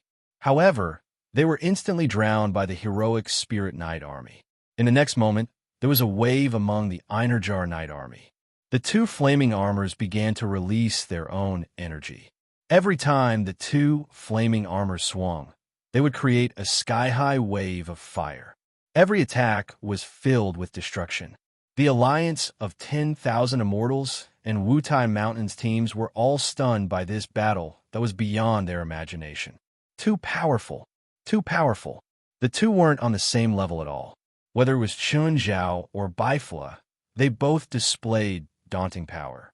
After 30 minutes of slaughter, the Einherjar Knight army couldn't advance another step. They were all blocked by the two flaming armors. Tens of thousands of Einherjar Knights were burned to ashes just like that. This was an absolute suppression of strength, without any tricks or schemes. Moreover, Bifla seemed to be doing it with ease. He didn't seem to be struggling at all. Theodosius was also calm and composed. One man and one horse stood 1,000 meters away. Chun Zhao came to Bifla's side. Theodosius seems to be absorbing the souls of the Einherjar Knights you destroyed. After absorbing the souls of tens of thousands of Einherjar Knights, Theodosius' aura had already become terrifying. It could even be described as shocking. It was like a person seeing an aircraft carrier for the first time. Right now, in the eyes of the alliance of 10,000 immortals and Wutai Mountains teams, they were the insignificant humans facing the aircraft carrier. When the last Einherjar Knight was destroyed, Theodosius finally moved. His white horse suddenly grew a pair of wings and turned into a Pegasus. It carried Theodosius and soared into the sky. Theodosius looked down at everyone from above. His disdainful eyes seemed to be looking down on all living things. He pointed his golden sword at everyone, and golden light exploded. A golden pillar of light fell, as if millions of tons of mountains were pressing down. Everyone from Wutai Mountain and the alliance of 10,000 immortals spat out blood. Even though the golden pillar hadn't landed on them yet, they could still feel the extreme pressure. It was a pressure that didn't give them any chance of survival. Under the pressure, everything seemed to turn into nothingness. Suddenly, everyone's vision went black. Then all the light disappeared. They'd thought that they were dead a moment ago. But in the next instant, the ground shook violently, pulling their thoughts back to reality. They found that they were indeed in a dark space. The violent shaking of the ground told them that they were still alive. The shaking lasted for more than 10 seconds before gradually calming down. Then the top of the dark space started disappearing. Light seeped in too. Only then did everyone realize that they were in a huge dome made of a black and red liquid. It was this substance that protected them. They suddenly remembered that a few days ago in Desolate Market, there had been a huge dome made of black and red. It was the same as the one before them. It turned out that the dome they'd built that day had been released by Chun Zhao. Chun Zhao looked up at Theodosius in the sky. This guy has become very powerful, very terrifying. Bifla, are you sure you can handle him? Bifla took a deep breath.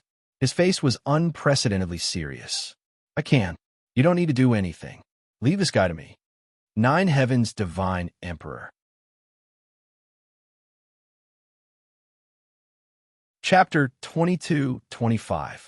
Chun Zhao retreated to the front of the crowd. Bifla, on the other hand, walked forward. A scorching aura radiated from Bifla's body.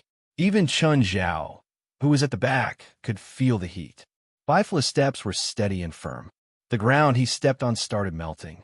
The expressions of the people from Wutai Mountain and the alliance of 10,000 immortals changed.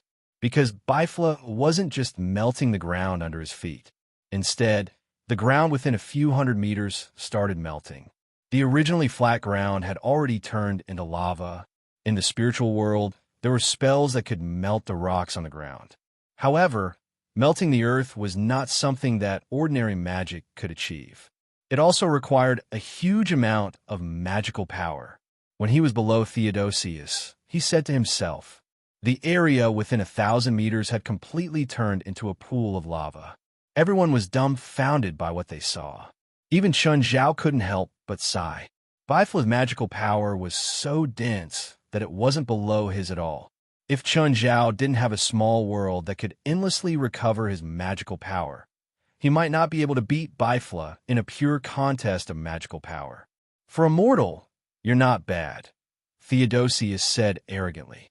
Chun Zhao laughed. Theodosius's tone was exactly the same as Bifla's. As for the others, they weren't as carefree as Chun Zhao. One was as bright as the sun in the sky. The other was like the never-ending lava in purgatory, and fall into the abyss. The golden sword in Theodosius's hand suddenly shot out a beam of golden sword aura at Bifla. Bifla did not dodge. A gigantic arm made of lava extended from the lava pool and grabbed at the golden sword chi that Theodosius had swung out. The golden sword chi was like a hot knife through butter, and the lava arm was constantly falling apart. It kept chopping down from the palm to the arm. But no matter how powerful the golden sword aura was, it couldn't cut the lava arm completely. This was because lava was constantly gathering on the lava giant arm and repairing it. The people from Wutai Mountain and the Alliance of 10,000 Immortals were all dumbfounded. Was this the power of a top spiritualist? This battle was like a battle between gods and myths and legends. When they saw Chun Zhao destroy the black-armored general with a single punch, they thought that he was at the pinnacle. But when he saw the fight between Theodosius and Bifla, he was shocked. However, it was even more shocking and soul-stirring.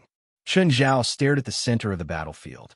Be it Bifla or Theodosius, their strength was beyond reason. For now, Chun Zhao couldn't tell whether Theodosius or Bifla was stronger.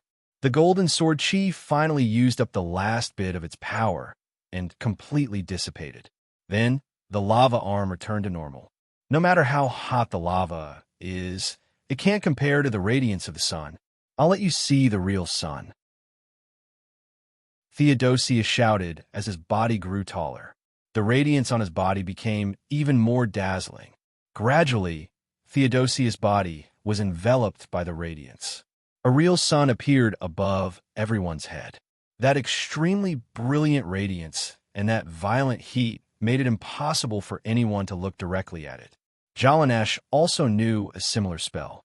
She used fire magic to form a small sun. But that kind of small sun couldn't be compared to the sun that Theodosius had turned into. Jalanash's small sun was at most a super explosive fireball.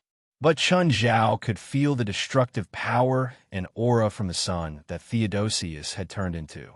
Even if you're the sun, I'll pull you into the abyss. Bifla raised his arms high. Many lava arms rose from the lava pool. Each of the giant lava arms was holding a chain that was scorched red by the lava. The arms suddenly threw out the chains. All the chains wrapped around the small sun. They tied the small sun up directly. The scorching heat of the small sun still couldn't melt the chains. Bifla grabbed the air as if he'd grabbed something. He started pulling down with all his might. The lava arms also began to pull downwards. Theodosius, who turned in the small sun, also felt that Bifla was difficult to deal with. He immediately changed his strategy. Since he couldn't melt the chains, he'd just shatter them.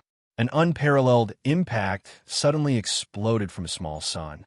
Like a star exploding, it spread out in all directions. In an instant, everyone felt the world shake. Of course, there was also an extremely dazzling light. All the chains were shattered in an instant. Mortal, don't you understand? There's a qualitative difference between you and me. You're not a god, so you don't have the right to call me immortal. Bifla's expression was cold. The two of them stared at each other from afar. Although Theodosius's words were light. Although Theodosius had said it casually, his gaze had already explained everything. He saw Bifla as his greatest enemy, not the mortal and ant that he'd mentioned. Sir, who will win? Tinkle asked carefully. I don't know. I can't tell. Chun Zhao wasn't trying to avoid it. He really couldn't tell. Chun Zhao's ability had always been ahead of his level. Chun Zhao was stronger than both of them, but his eyes couldn't keep up. Of course, it was mainly because their abilities were beyond Chun Zhao's estimation. Even if Zhang Tianyi came, he wouldn't be able to calculate the exact result. After all, no matter if it was Bifla or Theodosius, they wouldn't reveal their trump cards before they encountered a true mortal enemy. You're not going to help him? He has a bad temper, Chun Zhao said calmly. If I help him, I'll be insulting him, so I can't insult him. The battle between the two continued. For now, it was still a draw. There was no clear advantage or disadvantage. However, watching the battle between the two was indeed a pleasure. The spells from both sides were extremely dazzling, and the visual and psychological impact came wave after wave. Bifla, if you keep fighting like this, all our plans will be ruined. Shouldn't you be more serious? Chen Zhao's words didn't catch Bifla's attention, but Theodosius was annoyed. Chen Zhao was clearly saying that Bifla hadn't been serious before. Mortal, do you want to die faster? Chen Zhao shrugged. No. Bifla snorted. I'm your opponent now. Theodosius retracted his gaze and looked at Bifla. Maybe that mortal is right. I should be more serious too. You really should be more serious. Bifla's expression turned even colder. The magma pool beneath his feet boiled even more violently. Theodosius arched an eyebrow. He raised his golden sword, and a huge golden magic array appeared in the sky. Looks like you wanted to side with one move. That's good too. I'm getting impatient too. Chapter 22-26. Theodosius raised his golden sword high. Magic power filled the sky. Dazzling stars appeared in the golden magic formation. One after another, stars emerged from the golden magic array and approached the ground. Gradually, everyone could see the stars clearly. More accurately, it was a group of knights riding Pegasi. The Pegasi knights charged toward the ground with spears in their hands. At this moment, another huge arm reached out from the lava. The arm sent the Pegasi knights flying one by one. Theodosius sneered at Bifla. Don't you have any other moves? It's the same move again. Bifla raised his arms and clenched his fists. Do you want to see a new move? I'll fulfill your wish. With that, the lava pool boiled even more violently. A lava giant stood up from the lava. The lava giant was hundreds of feet tall, and it had countless arms on its upper body. All the arms of this lava giant were on its back. The lava giant waved its countless arms, and the Pegasi knights fell like rain. However, there were some Pegasus riders that passed by the lava giant and directly attacked it. To the lava giant, the Pegasi knights were annoying mosquitoes. But these mosquitoes weren't easy to deal with, even if the lava giant had countless arms. Moreover, their spears could also deal damage to the lava giants. Plus, there were quite a lot of mosquitoes. Of course, the number of mosquitoes was indeed decreasing. With the lava pool's replenishment, the lava giant's damaged parts were quickly healed. But Bifla's magic wasn't limitless. He was trying his best to maintain the lava giant, but he'd already used up 70% of his magic. On the other hand, Theodosius still seemed to have plenty of magic. After all, he'd absorbed the souls of tens of thousands of spirit knights. Their souls and magic all belonged to Theodosius. Chen Zhao frowned. He didn't know if Bifla had any other trump cards. But if things continued like this, Bifla would definitely lose. Bifla seemed to sense Chen Zhao's intention. He suddenly looked back at Chen Zhao and shook his head. Chen Zhao only took one step forward, and Bifla already sensed his intention. Seeing his rejection, Chen Zhao could only take a step back. Bifla was now in a desperate situation. His magic power was already weak, but he still had no intention of retreating. Theodosius launched his final attack and pointed his golden sword at Bifla. Countless Pegasus knights also charged towards the lava giant. The lava giant's body was being peeled off. This duel fully illustrated the saying that ants could bite an elephant to death when there were enough of them. You've lost. An ant will always be an ant. Theodosius looked down at Bifla from above. Are you ready to face death? Bifla panted heavily. It seemed that this battle had indeed forced him into a desperate situation. Suddenly, Chen Zhao frowned. Bifla's aura suddenly became chaotic. What was going on? Could it be that he had gone berserk at such a critical moment? Chen Zhao stepped forward again, ignoring Bifla's attitude. If his life was in danger, Chen Zhao couldn't just stand by and watch. At this moment, Bifla's aura changed again. His aura was recovering at an astonishing speed. His hair and skin were turning red. There seemed to be lava flowing under his skin. Chen Zhao looked at Bifla in confusion. Suddenly, a familiar yet strange aura surged from Bifla's body. "Little world," Chun Zhao exclaimed. Bifla had broken through. He absorbed the lava into his body. The lava had become a part of him. The lava pool had also become the source of his power. In the past, he'd only created a lava pool. It was powerful, but there would be a time when it would be exhausted.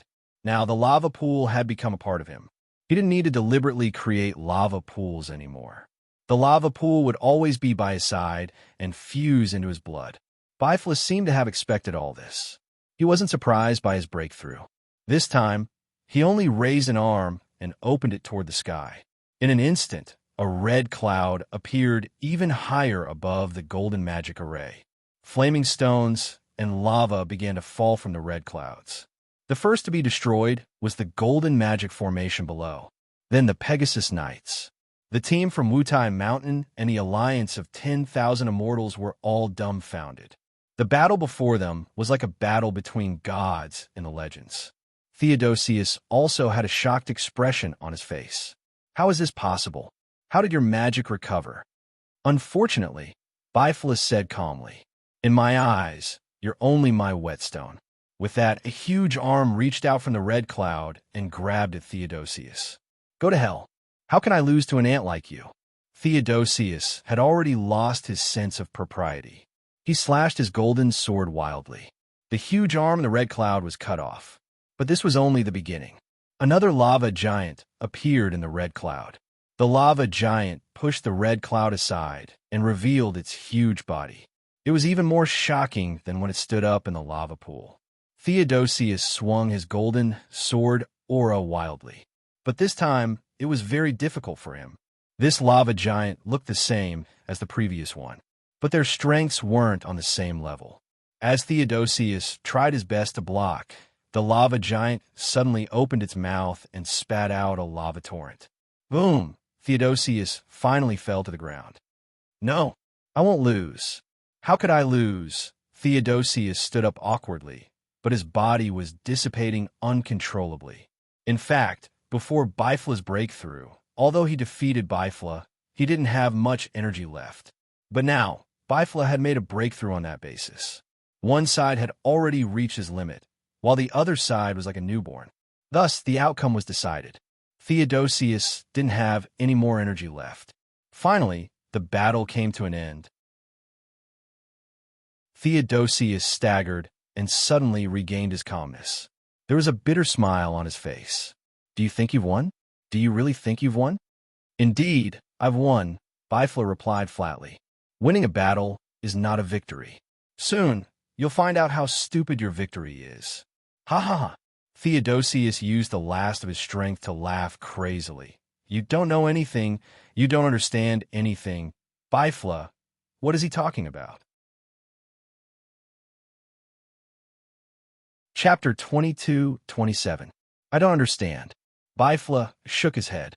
"It's just a stranger's wailing." In reality, neither Chun Zhao nor Bifla felt any pity for them. If they pitied Theodosius, who would pity them if they lost? However, Theodosius's final madness was filled with wanton mockery, as if Bifla's victory was really laughable. The alternate space was collapsing. As Theodosius disappeared, the alternate space also turned into nothingness. They returned to the underground palace under the tomb again. The people from Wutai Mountain and the alliance of 10,000 immortals all avoided Chun Zhao's and Bifla's gazes. Their gazes were filled with awe and fear. The two were refreshing the knowledge of the 20 people from the two teams. They knew very well that even if they had 10 times more people, they couldn't defeat these two monster-level existences. In particular, the battle between Bifla and Theodosius made them feel that Bifla was like a figure from a legend. Bifla suddenly turned toward them. Everyone shuddered. "Don't say anything that just happened, understand? Or else." Bifla's right palm suddenly turned into magma. "Or else, you better think about your future. What's the point of threatening a bunch of kids?" Chun Zhao rolled his eyes. "You sound like you've never done something like this before." Bifla also rolled his eyes. Chun Zhao thought about it.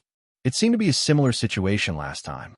He'd used the same tone to threaten the other teams. He didn't seem to have the right to criticize Bifla at all. Okay, don't mind the details. Let's go see the other teams. Chen Zhao immediately changed the topic. After leaving the underground palace, Chen Zhao asked, "This tomb should be the real Theodosius tomb, right?" Maybe. Bifla wasn't very sure either. He'd met Theodosius in the alternate space inside the tomb. But this wasn't absolute proof. After Chen Zhao and Bifla left, the people from Wutai Mountain and the Alliance of 10,000 Immortals finally came out. Have the two of them left? Yes, they went far away. Those two are too scary. They're practically monsters. Do you think Celestial Master Zhang is stronger or weaker than them? Of course he's strong. After all, Celestial Master Zhang is publicly acknowledged as the strongest spiritualist in the supernatural world. When Exquisite said this, she didn't have much confidence in herself.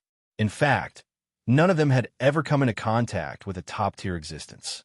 Therefore, they could not imagine how powerful those top figures were. The battle between Bifla and Theodosius had completely changed their worldview. They didn't know if Chen Zhao and Bifla were the best. However, they were very clear about one thing.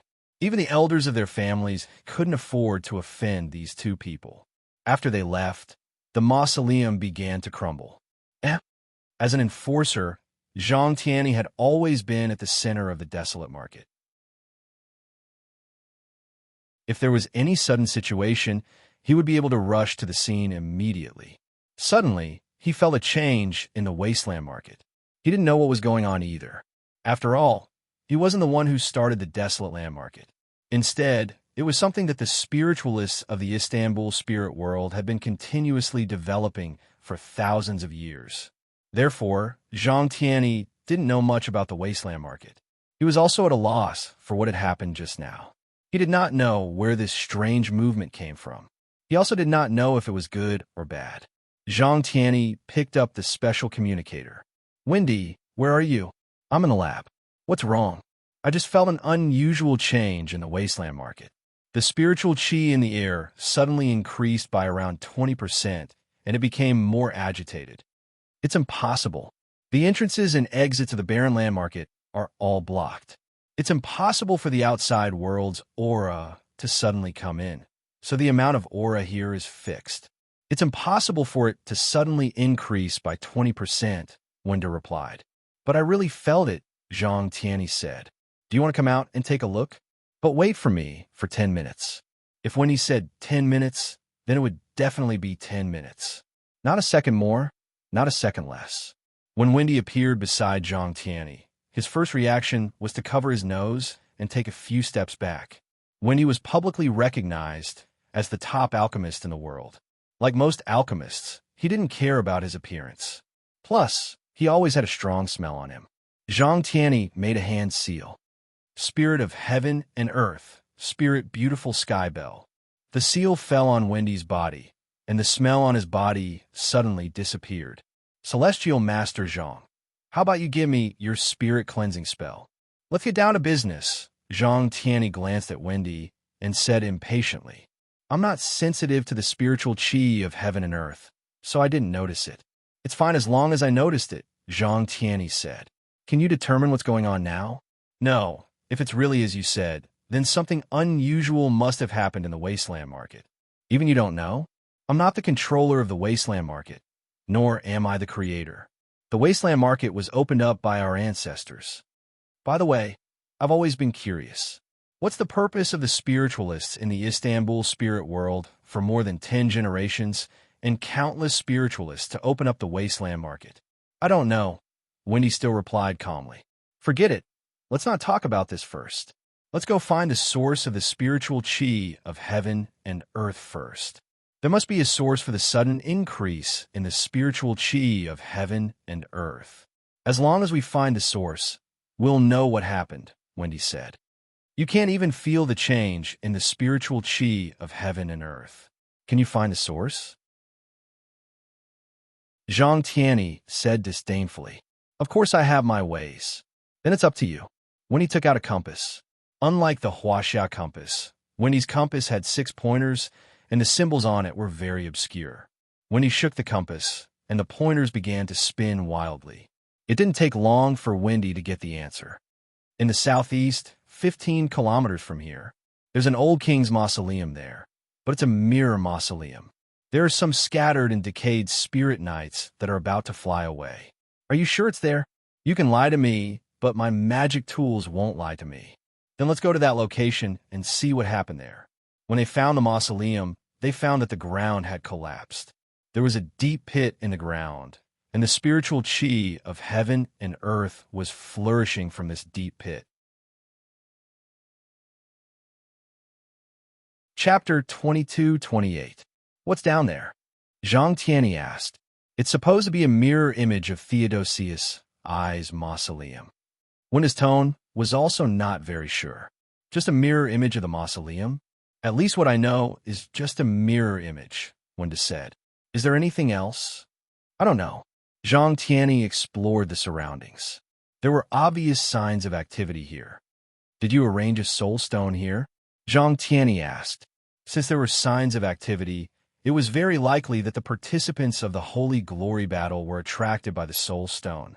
Zhang Tianyi looked suspiciously at Wendy. Wendy rubbed his chin and replied, Some of the soul essence stones in the Wasteland Central Division were arranged by my disciple, Nancy. I don't remember arranging any soul essence stones here. Is he in the Wasteland now? Yes.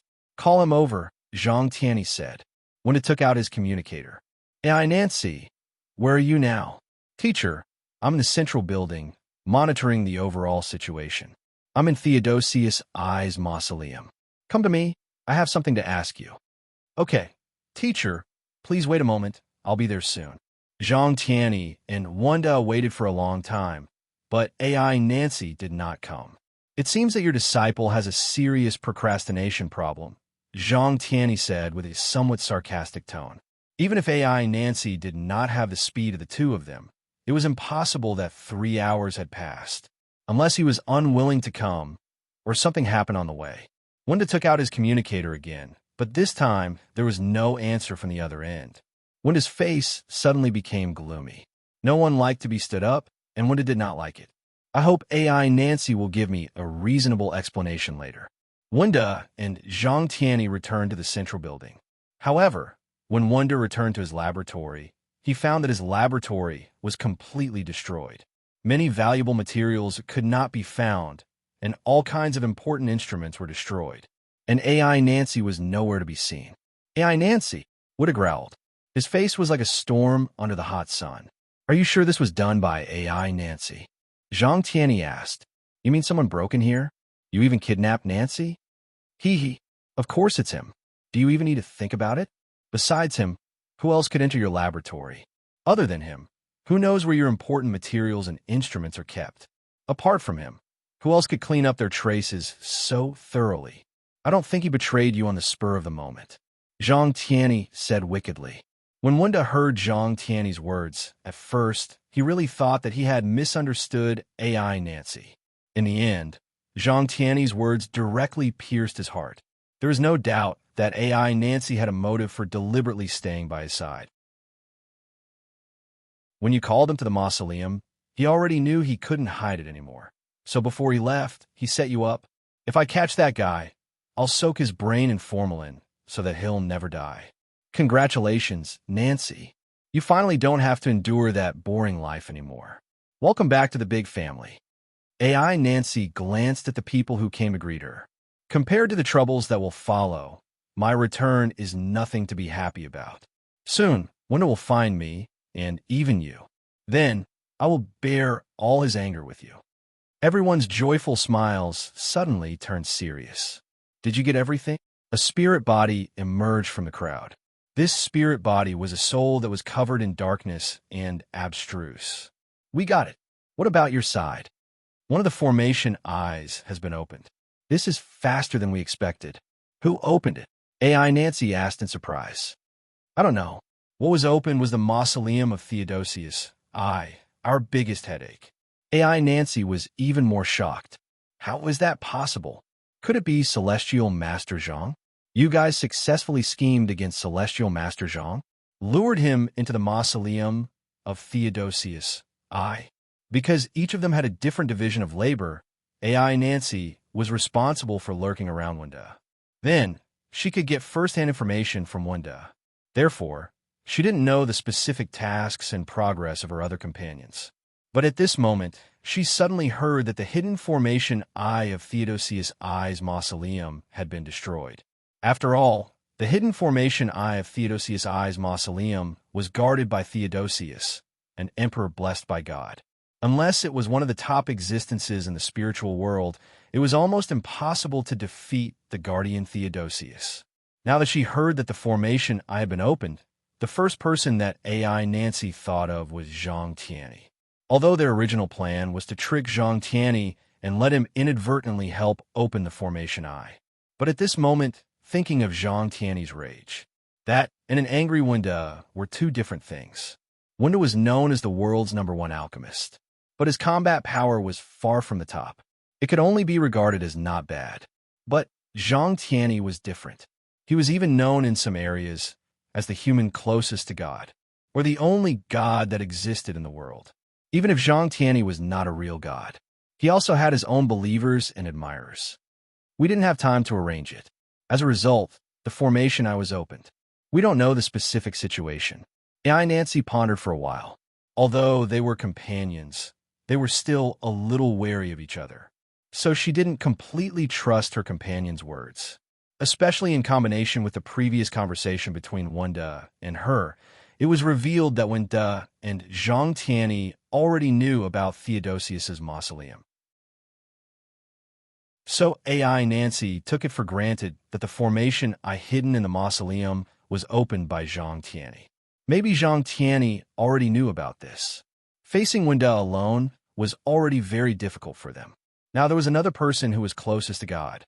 AI Nancy suddenly felt like 10 mountains were pressing down on her heart, making it hard for her to breathe. If possible, AI Nancy hoped that she would never face Zhang Tianyi for the rest of her life. She had been Wunda's disciple for the past few years, so she also had some contact with Zhang Tianyi. She also heard Wunda talk about how terrifying Zhang Tianyi was. Don't try to be enemies with Zhang Tianyi. That was a very despairing enemy. Even the 23rd generation Blood Mary of the same generation and the same level was a dim existence. Chapter 22-29. I suddenly feel a bit bored, Chen Zhao complained. After what happened in Theodosius I's tomb, of course I don't find the fights between these guys that exciting anymore. After all, the battle between the Holy Glory was intense, but everyone had some leeway. Therefore, it wouldn't be like the endless battle in Theodosius I's tomb. Chen Zhao would naturally find it boring too. Just then, Chen Zhao and Bifla discovered that several teams were fighting at the same time. They included the monks from Wutai Mountain and the demons from the Alliance of 10,000 Immortals. Right now, they were fighting against 3 teams. There was still a gap between the Alliance of 10,000 Immortals and Wutai Mountain. But right now, the 2 teams were strangely in sync. More accurately, the 3 teams were attacking them together. It was a huge battle between foreign and foreign. The 3 foreign teams were targeting the Wutai Mountain and Alliance of 10,000 Immortals. Of course, the 2 teams had to work together to fight against the foreign enemies. Even though they were outnumbered, the Alliance of 10,000 Immortals and Wutai Mountain were not at a disadvantage.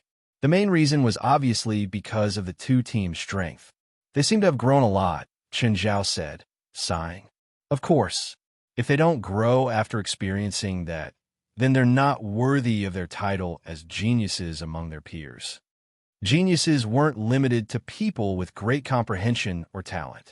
Another type was that they progressed slowly during cultivation, but they could break through continuously in battles and danger.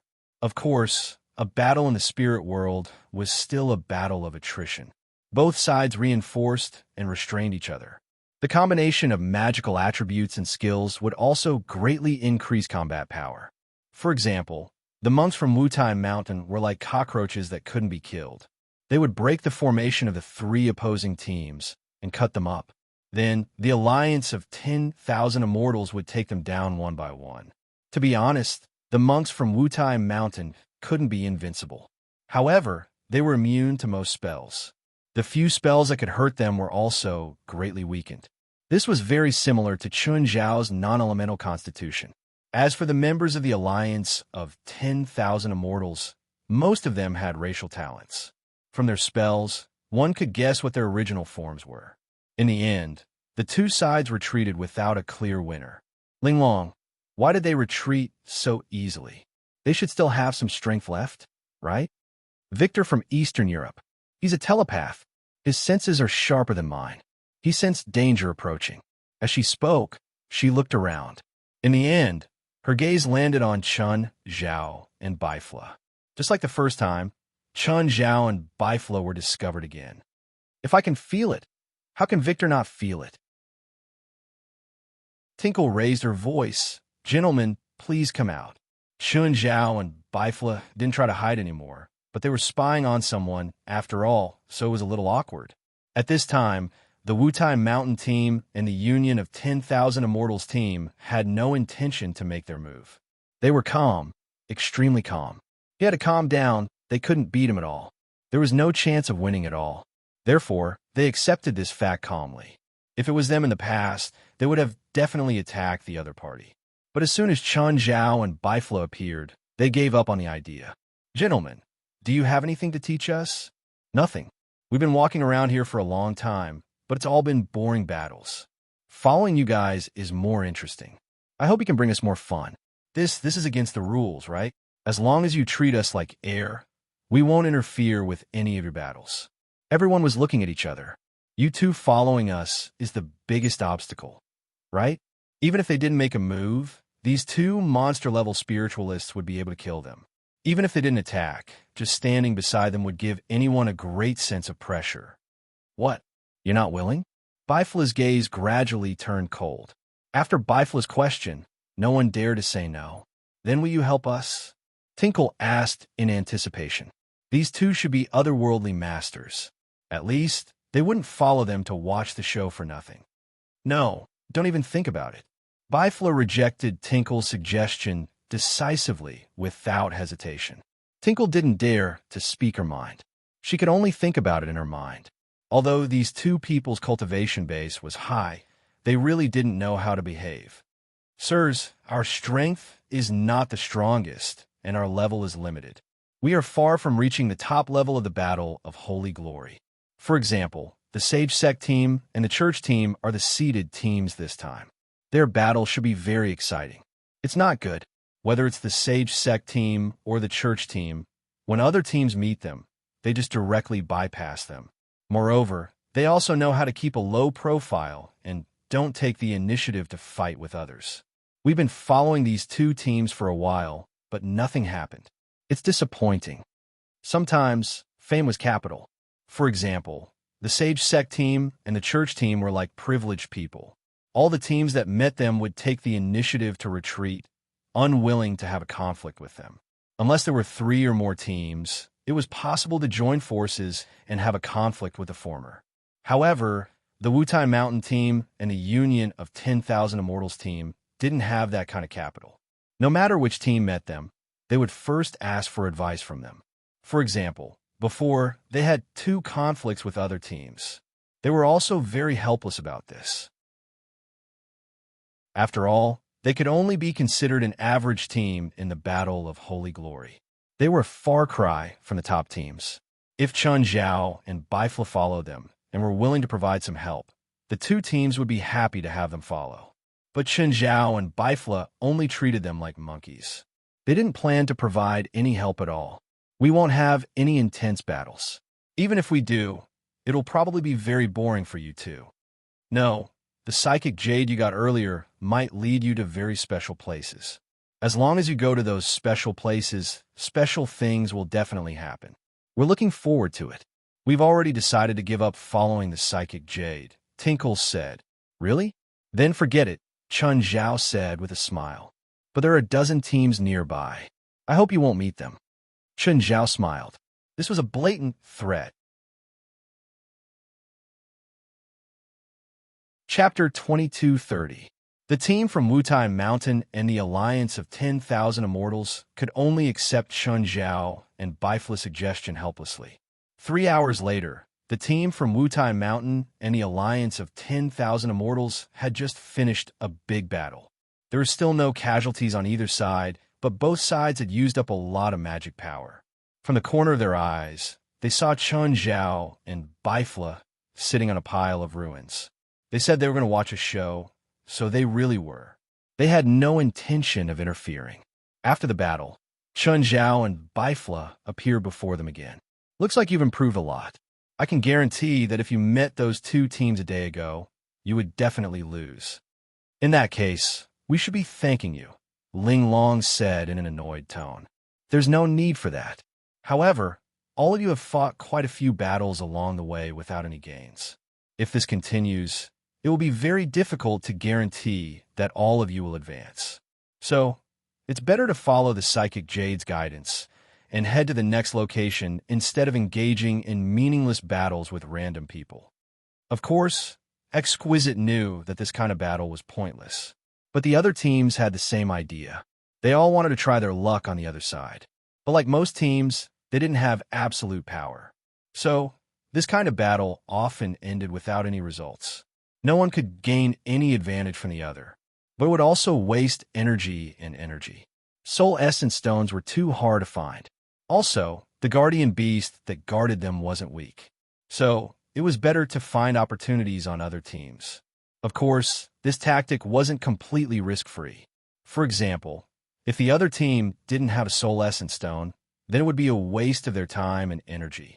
Or if the other team had a Soul Essence Stone, but they couldn't beat it, then all their efforts would be in vain. It was more likely that he would be taught a lesson by the other party, and even the Soul Essence Stone in his hand would be taken away. But if they didn't rely on robbing, it would be too difficult to rely on just searching. Many teams couldn't find Soul Essence Stones, so they were good at stealing. Of course, most of the teams belonged to the chaotic neutral type. This meant that they would steal from others as long as they had the chance. If they could find Soul Essence Stones with their own team's ability, they would also work hard. The team from Wutai Mountain and the alliance of 10,000 immortals were chaotic neutral. As for the top teams, they were kind neutral. They didn't need to steal other people's Soul Essence Stones. They had enough ability to find and obtain the Soul Essence Stone. Moreover, no one dared to provoke them. This was an applicable rule in any field. The people at the top of the pyramid looked down on all living beings, while the people below the pyramid fought with all their might. Don't think about it.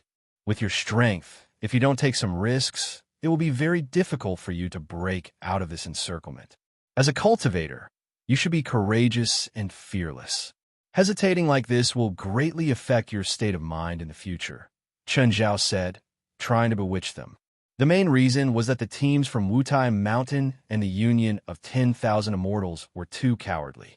Even when they were fighting against other teams, they would be afraid of the slightest thing. It was simply too boring. We can follow the guidance of the Psychic Jade, but if there's any danger, I hope you won't just stand by and watch. For the Wutai Mountain team and the Union of 10,000 Immortals team, the previous incident in the Mausoleum of Theodosius, I was completely unexpected. If it happened again, they would die even if they had 10 lives. This is against the rules. Bifla refused again. But if it's really something that threatens your life, we definitely won't leave you to die, Chun Zhao added. Actually, according to the previous incident, when Chun Zhao and Bifla interfered, the Wutai Mountain team and the Union of 10,000 Immortals team had already lost the right to participate. Nevertheless, as long as they weren't caught red-handed and both sides kept their mouths shut, no one would investigate further. On one hand, Exquisite didn't want to encounter something like that again. But if she didn't want to be eliminated, she had to take the risk. Exquisite took out the Psychic Jade. After injecting some magic into it, it floated up and led the way for them again. Chun Zhao and Bifla returned to the shadows. Will the Psychic Jade be complicated to make? The process isn't. Both the East and the West have similar alchemy products, so the process is basically the same. It's just that the raw materials aren't ordinary. They can even be said to be very expensive. If it's converted to regular currency, it's probably over $100 million. Are the organizers this extravagant this time? Taking out such an expensive thing and throwing it on the street? I suspect that this psychic jade was placed there by the organizers. The first location that this psychic jade pointed to was Theodosius I's mausoleum. The danger and difficulty of that place is not something that these teams can handle. Are you saying that there are other people involved in this matter? Someone purposely used this psychic jade to confuse the participating teams and make them think that it was placed there by the organizers? If there's no accident, that should be the case. The organizers are too careless, right? Someone actually used this trial to do something like this. To do this, it's either Wendy, the main person who set up the Barrenlands market, or someone close to him. You already have a suspect. It's none of my business. Even if I have a suspect, I won't do anything. Why? Someone close to Wendy. He can't find the problem himself. It's an insult to him to have an outsider like me remind him. Chen Zhao thought for a moment and understood Bifla's concerns. There was no direct evidence for this either. If Bifla said it, but didn't have evidence, he might even be bitten in the back because of this. So, when they weren't very close, of course, it was none of his business. Isn't that Ruik Des in front? Why is he here? Chen Zhao said in surprise. Chen Zhao noticed that there was a figure in the direction where the Wutai Mountain team and the Alliance of 10,000 Immortals were heading. It was none other than Ruik Des. Mato Shinji is here too. She's here? Where? How come I don't see her? Why can you see her, but I can't? Ruik Des covered her aura and set up an illusion of her body. You can't see her. Just then, the Wutai Mountain team and the Alliance of 10,000 Immortals also noticed Ruik Des. Both sides stopped and observed each other. A psychic jade also floated in front of Ruik Des. Both sides looked at each other in surprise.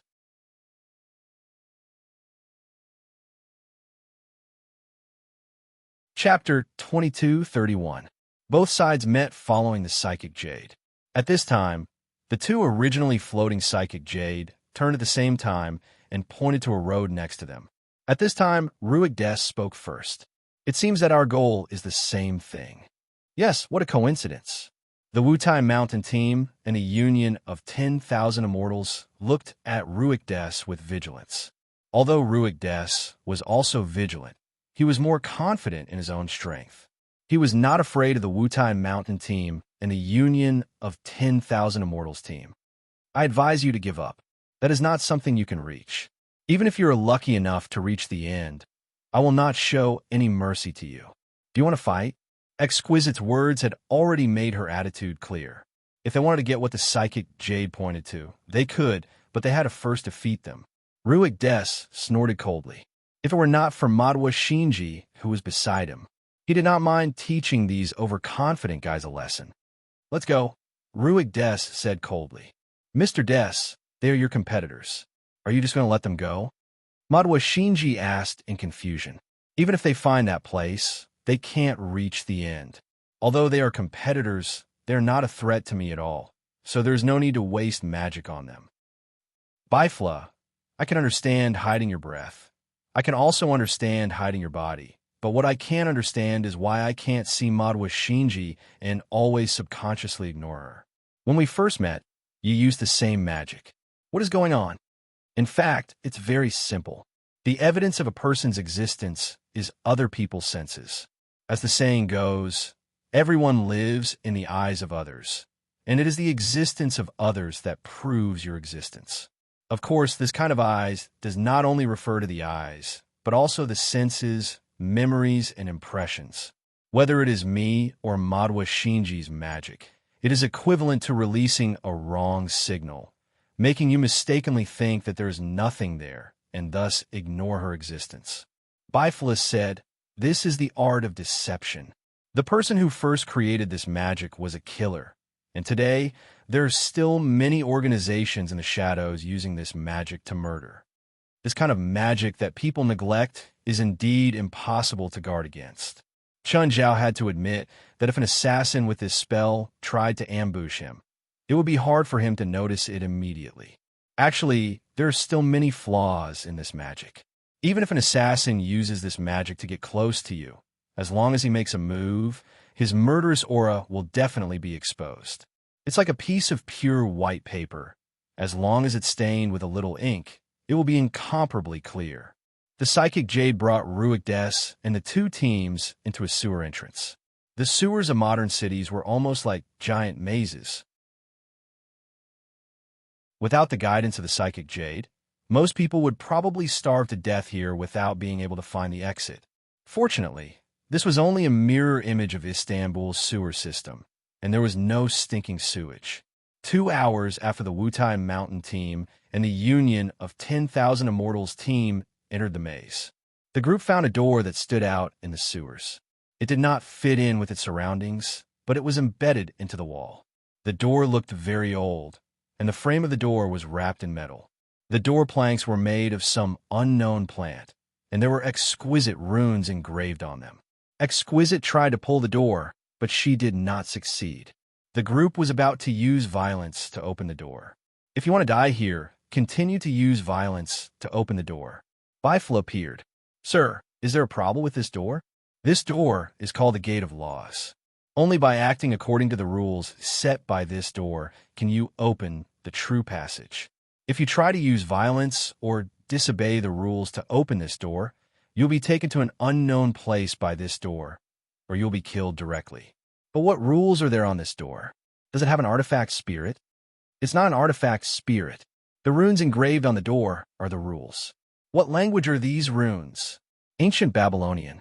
Ancient Babylonian? The race that tried to build a tower that reached the sky in the Bible, but it angered God and was destroyed? That's right. In the legends, ancient Babylonians once ruled the entire world. The other races also used ancient Babylonian. God sent down divine punishment and cut off the Babylonian tower. He exiled every race to the north and south of the world, making it impossible for them to communicate in the same language. From then on, ancient Babylonian lost its inheritance. Sir, do you know what these runes mean? The skill of a thief, Bifla said. The loser will pay with a finger. What does that mean? Do any of you know the skill of a thief? The group looked at each other. Finally, Wei Dahing came out. What I need to do? You know the skill of a thief? I used to be the leader of a group of thieves. Do you think I know the skill of a thief? Use your skill of a thief to open this door. Is it that simple? This is the first door. There are more and more dangerous rules behind it. Just use the skill of a thief to open the door. Yes. Wei Dahing took out a metal wire from his ear. Click! It didn't take long before they heard the crisp sound of the door being locked. The door was opened. When the group entered the door, the first door suddenly closed. At this moment, monsters drilled out from the ground. The strength of these monsters was very ordinary. They didn't bring any trouble to the group. The group turned here and there and found the second door. The shape and runes were the same as the first door. The group looked left and right, looking for Bifla. After all, apart from Bifla, no one else in the group knew about the ancient Babylonian mosquito. Sir, what does the second door represent? Bifla went forward and touched the door lightly. The rules on it say that the door will only open when the requirements are met. Ling Long, it's too dangerous. We still don't know what's going on here. Rubik's Cube. Rubik's Cube? What does that mean? Chapter 2232. Everyone looked over and saw a pure black Rubik's Cube floating there. The 6 sides of this pure black Rubik's Cube were all the same color. What is this Rubik's Cube? How do we operate it? Just then, Bifla fell silent again. On the other hand, Chun Zhao looked at the pure black cube with interest. He was also curious about how to operate it. Seeing that Bifla didn't speak, everyone looked at Chun Zhao. Don't look at me, Chun Zhao said helplessly. Seeing that Chun Zhao and Bifla couldn't help or were purposely not helping, Exquisite couldn't help. They could only think of a solution themselves. Exquisite walked up and tried to send her mana into the cube. Sure enough, the moment Exquisite's magic power entered the magic cube, it began to spin. Immediately, many small magic arrays appeared around them. Magical beasts crawled out of the arrays. Without any communication, these beasts were clearly here on a mission to attack the intruders. However, they weren't strong and there weren't many of them. The group easily wiped out the demonic beasts. Just then, the cube spun again. The next moment, another magic array appeared. A large magical beast crawled out of it. This magical beast's strength was quite formidable. Everyone had a hard time. It took them half an hour. In the end, it was beaten down by everyone. Exquisite, what's going on? My guess is that if we send magic power into the magic cube, then the magic cube will rotate according to the amount of magic power. Every time it rotates, a batch of demon beasts will appear. Moreover, different combinations will also produce different demon beasts. If it's a normal cube, we can at least know how to spin all 6 sides. But this cube is pure black. All 6 sides are the same color.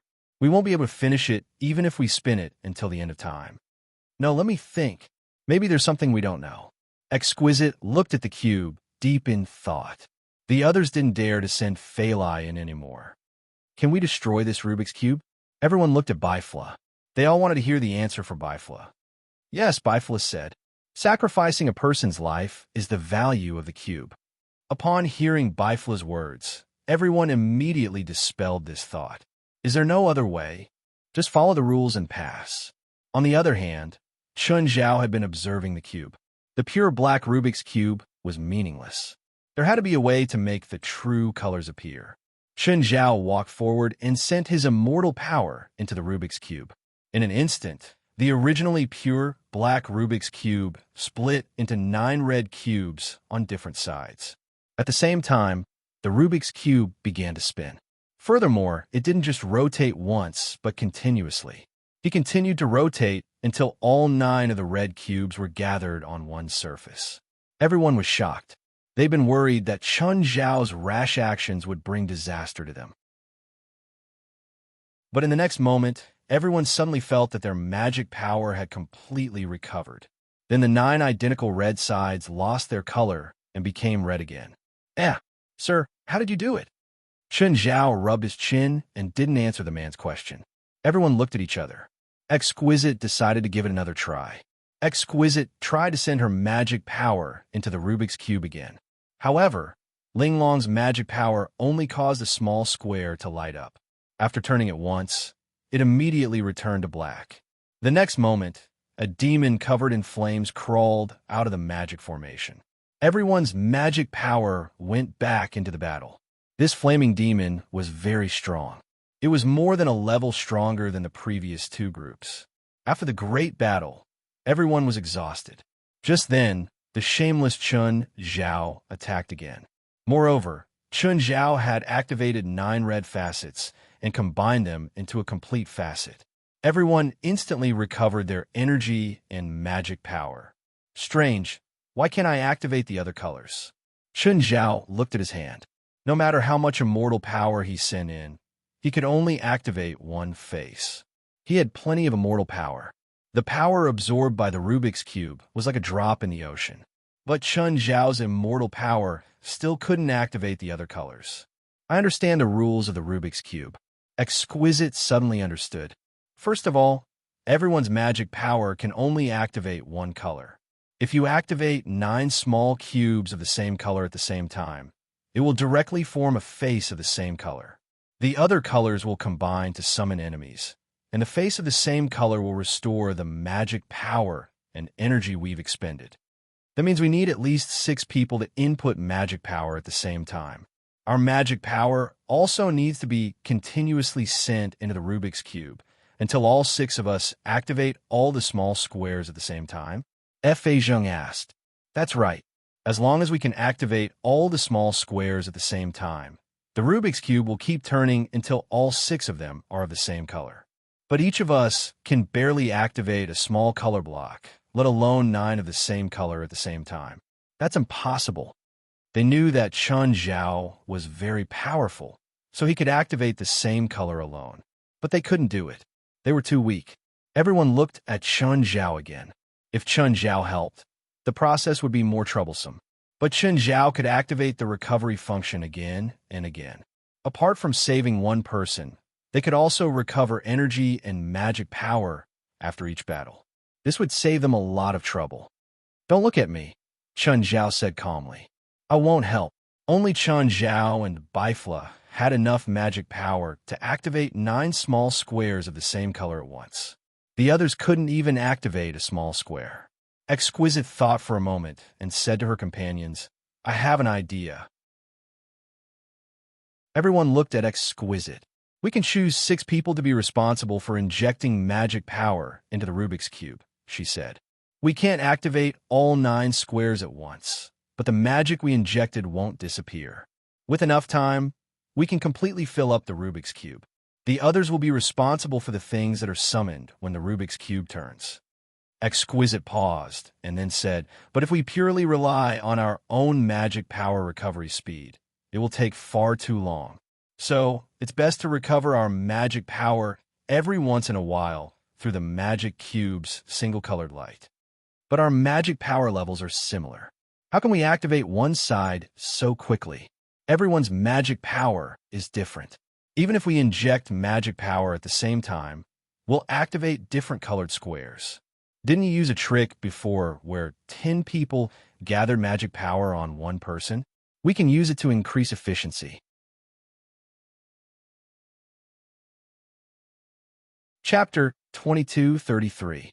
To be honest, Chun Zhao and Bifla felt tired looking at the teams from Wutai Mountain and the alliance of 10,000 immortals.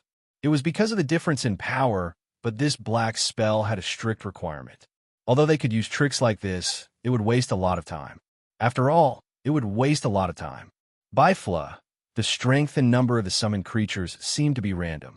It's not random. It's based on the face with the most of the same color. For example, if there are 8 squares of the same color on one face, then only one will be summoned, and this creature will be very strong. If there are 8 squares of the same color on 2 faces, then 2 creatures of the same strength will be summoned. If every face is the same, then the summoned creatures will be weaker, but there will be a lot of them. Chun Zhao watched the 2 teams go through the difficult process. In the end, he couldn't help but step forward. "Whatever, I'll help you."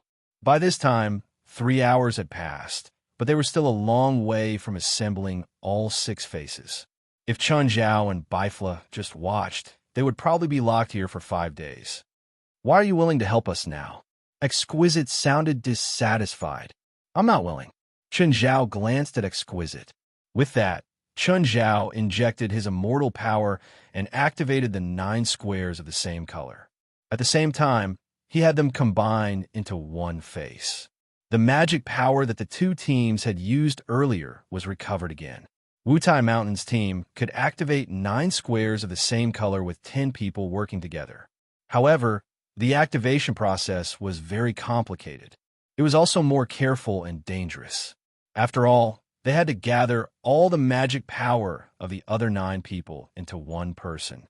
It was like an inflated balloon that could explode at any time. So they sent in bit by bit and sent it out bit by bit. It was like filling a pool with water from a faucet. There was a process. It couldn't be filled directly. The time needed to activate the 9 squares was barely enough to meet the needs of the others.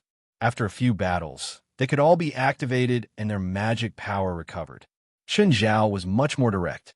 As long as the 2 teams were willing, Chun Zhao could keep them at full magic power forever. This turned the situation from hell mode to simple mode. For spiritualists, as long as they had magic power, they wouldn't lose. So, things became very simple. The process became very easy and smooth.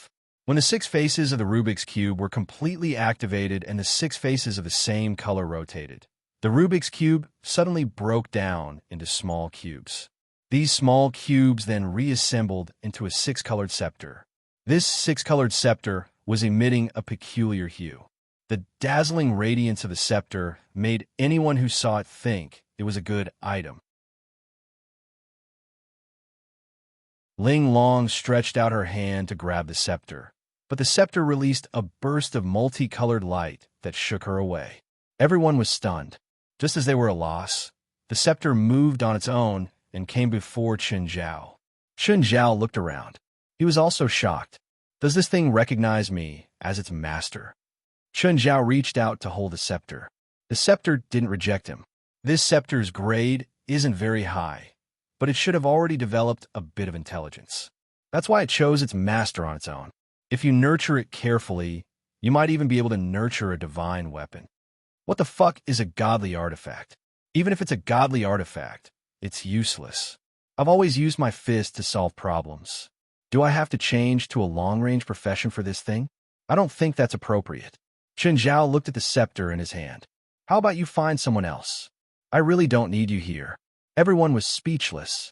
This scepter would be a priceless treasure, no matter where it was. However, Chen Zhao's tone was full of disdain.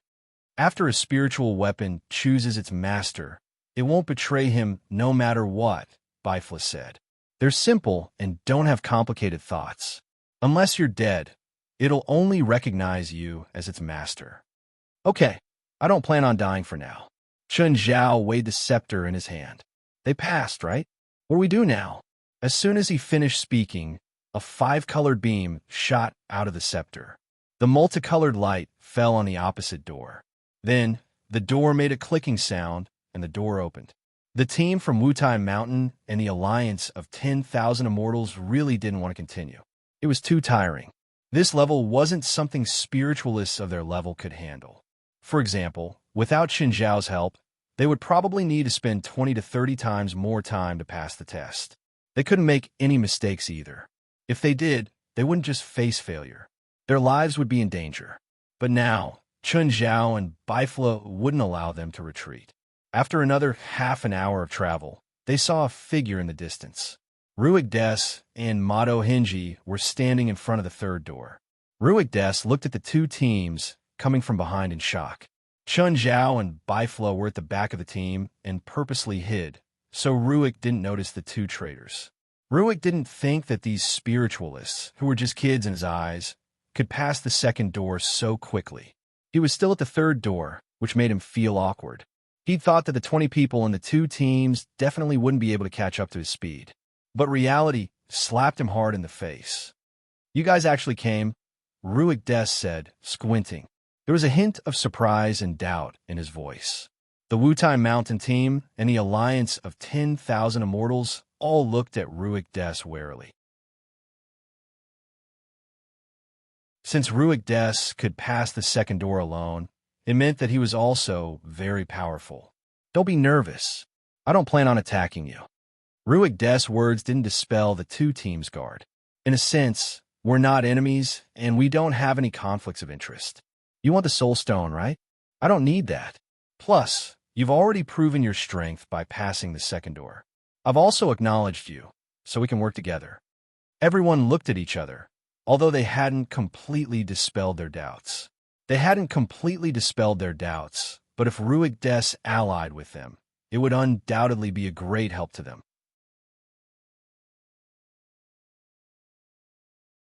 Chapter 22:34. In the end, the two sides formed an alliance. Of course, it wasn't because they trusted each other. It was because they had no conflict of interest. Ruik wasn't a participant in the Battle of Holy Glory, so he didn't need the Soul Stone. Ruik Des glanced at the two teams. Suddenly, he saw two figures at the back of the team. Ruik Des furrowed his brows. The two figures were obviously avoiding him. But Ruik didn't think too much about it. Can you tell us about the situation here? Tinkle looked at the gate in front of them. The gate was made entirely of black iron and seemed to weigh at least a dozen tons. Of course, if it was just this weight, it wouldn't be able to stop Ruik Des outside. Everyone looked at Ruik Des in confusion. They didn't find anything special about the black iron gate. Ruik Des glanced at the crowd. Which one of you is an enhancer? The 10 big baldies all stood up. All of us, said Forensics.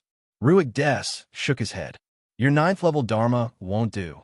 You look down on us. This gate requires all of our magic power to combine and concentrate on one person to push it open. Can you do it? Ruik Des said. I want a real enhancer, preferably a strength type, not someone like you who has been enhanced by spells. Besides, your Dharma is still inclined to physique, and the strength bonus is pitifully low. The 10 monks immediately fell silent. Indeed, their spells were also enhancers, but they all had that kind of tortoise shell and didn't stand out in terms of strength. I'll do it. Just then, a big guy in a vest came out of the crowd. You're a beast spirit? What breed? Easterners called them monsters. Westerners also had the concept of monsters, but they called beasts in human form beast spirits. Water buffalo, said the big guy in the vest. You can do it. Ruik Des nodded. The biggest problem for me at this level is that there's no strength enhancer at the front. Ruik Des was also helpless about this. Even if there was no one else, his magic power was enough. But he was an enhancer. He could not convert his magic power into pure power. The black iron door in front of him wasn't just a board, but an entire square. A huge piece of iron that weighed more than 100 tons. Of course, even if he had enough magic power, he would not do it alone. Even if they were now in an alliance, he did not fully trust the Wutai Mountain team and the Union of 10,000 Immortals team. Pushing such a heavy piece of iron consumed a lot of his energy as well. Therefore, if it was not necessary, he would not sacrifice himself. We don't know the kind of spell that concentrates all of our magic power on one person, Ling Long said. It's fine. I can set up a mana gathering magic array, Ruik Des said. Exquisite and Rook Des were scheming to take advantage of him. Exquisite originally wanted to say that they didn't know this magic, so she wanted Ruik Des to transfer the magic to Old Cow alone. But Ruik was experienced, and he easily dispelled Exquisite's intentions. Soon, Ruik Des finished preparing the magic array. When everyone stepped onto the magic array, they cautiously probed it. The effect of this magic array was similar to the previous spell used by the Wutai Mountain team. However, there was still a big difference between the two. Moreover, as the eye of the array, the Old Cow was also different from the Big Baldy of Wutai Mountain. Everyone in the Wutai Mountain team knew the role and use of mana gathering magic. They were also accustomed to each other's magical power. Plus, they had the same source of magical power, as well as their physique strengthening method. With all these factors added up, they were able to use this spell freely. But Old Cow was different. As an ox demon, his physique was indeed stronger than that of other demons. However, the amount of external magical power that he could withstand was far lower than that of anyone in the Wutai Mountain team. Everyone in the magic formation was transferring their magic power to the Old Cow. Old Cow's face turned red. Although he felt the abundant magic power vibrating in his body, he didn't feel anything. Although he felt the abundant magical power vibrating in his body, he was also under great pressure. Convert the magic power in your body into power, and then push the iron door with all your strength. Old Cow roared and pressed his palms against the black door. Not enough. Looks like we need to increase the magical power output, Ruik Des said. No, Old Bull can't take any more magic power. This is his limit. Tinkle immediately interrupted Ruik Des's words. This isn't his limit, Ruik Des said. Also, if he doesn't work hard, none of us will be able to take another step forward. Miss Exquisite, I can do it. I can still do it, Old Cow roared. Increase the magical power input. Exquisite's eyes flashed, but she didn't say anything in the end. Old Cow had a stubborn temper. Ruik Des's words had agitated him. Rustle. Just then, the black iron door began to move backward. It's moving, it's moving. More power. Hold on. Old Cow's veins bulged, and his eyes widened. Suddenly, Old Cow's skin split open, and blood spurted out. Then, Old Cow collapsed to the ground. Everyone hurried forward to check on Old Cow's condition. His meridians are severely damaged, a pale demon said. Thankfully, his demon core isn't injured. Otherwise, he wouldn't even be able to maintain his human form. It's all your rotten idea. Exquisite looked at Ruik Des, her tone very displeased. You can't blame me for this.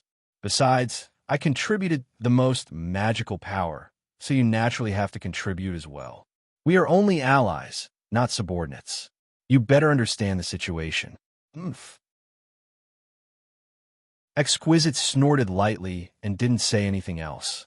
What do we do now? We've only pushed the door a little. It's far from meeting the requirements. Can't we destroy the door? This is obsidian. Although it's not as immune to magic as black profound gold, it still has extremely high magic resistance. When our magic lands on the obsidian, its power is reduced by 90%. Also, some magical metal has been added to the door, making the material even more indestructible. It's almost impossible to destroy the door through brute force. In any case, don't even think about letting old Cow continue. He's already injured. I didn't say that he must go, but this obstacle still requires everyone's efforts.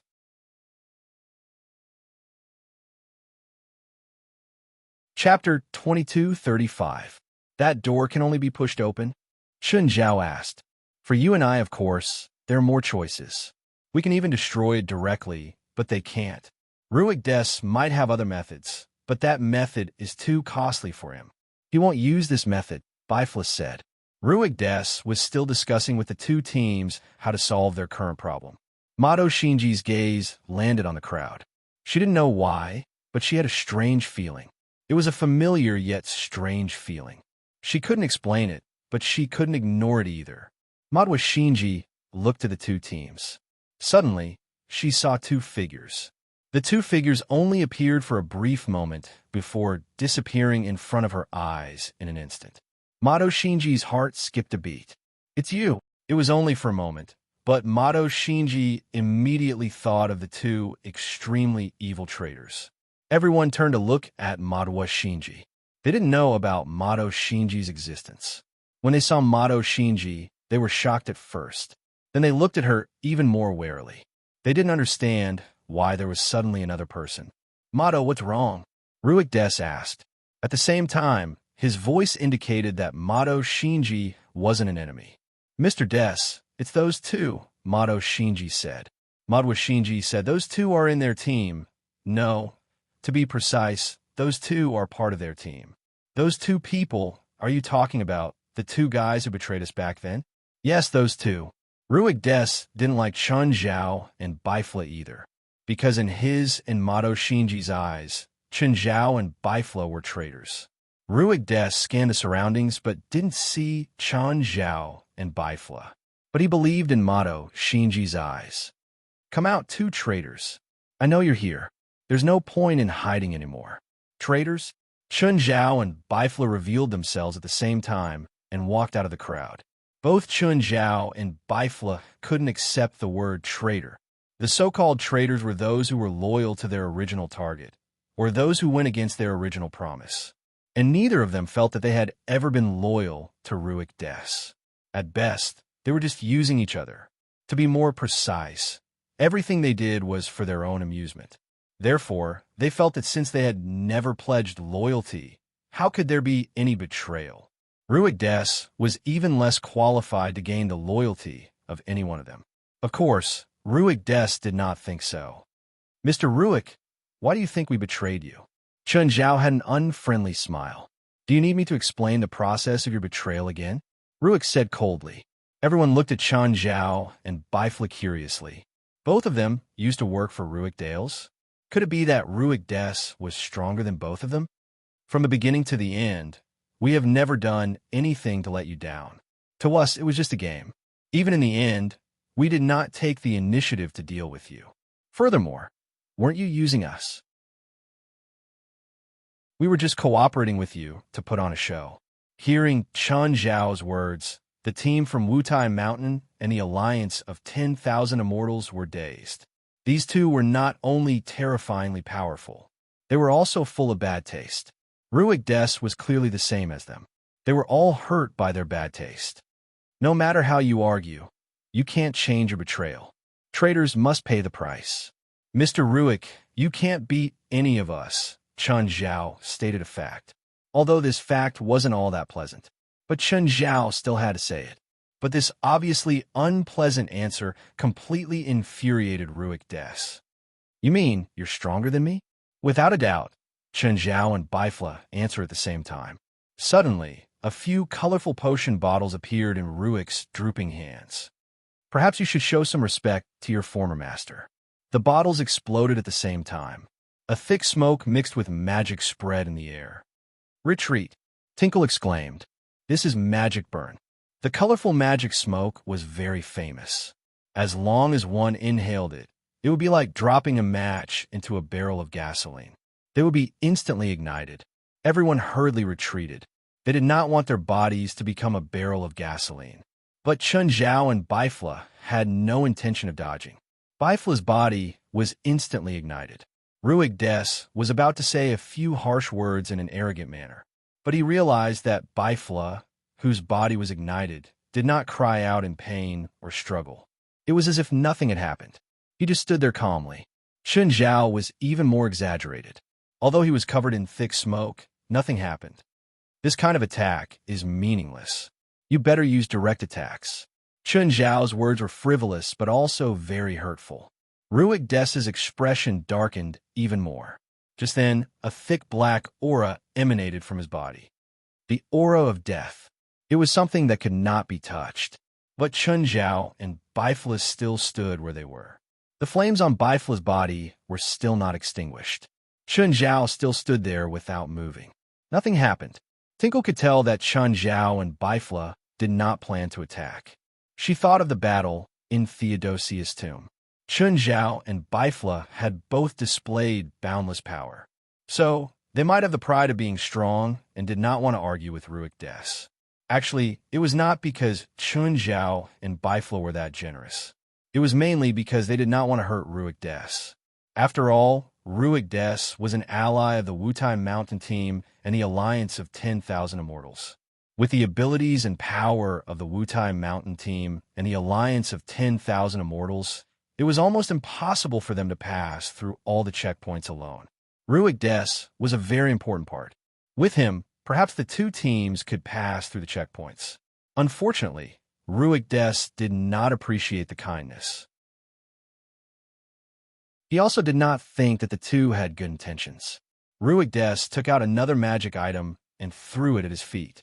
The next moment, Ruig Des's body was covered in a layer of intertwined red and blue armor. The design of the armor was similar to that of a Gundam. It was quite modern.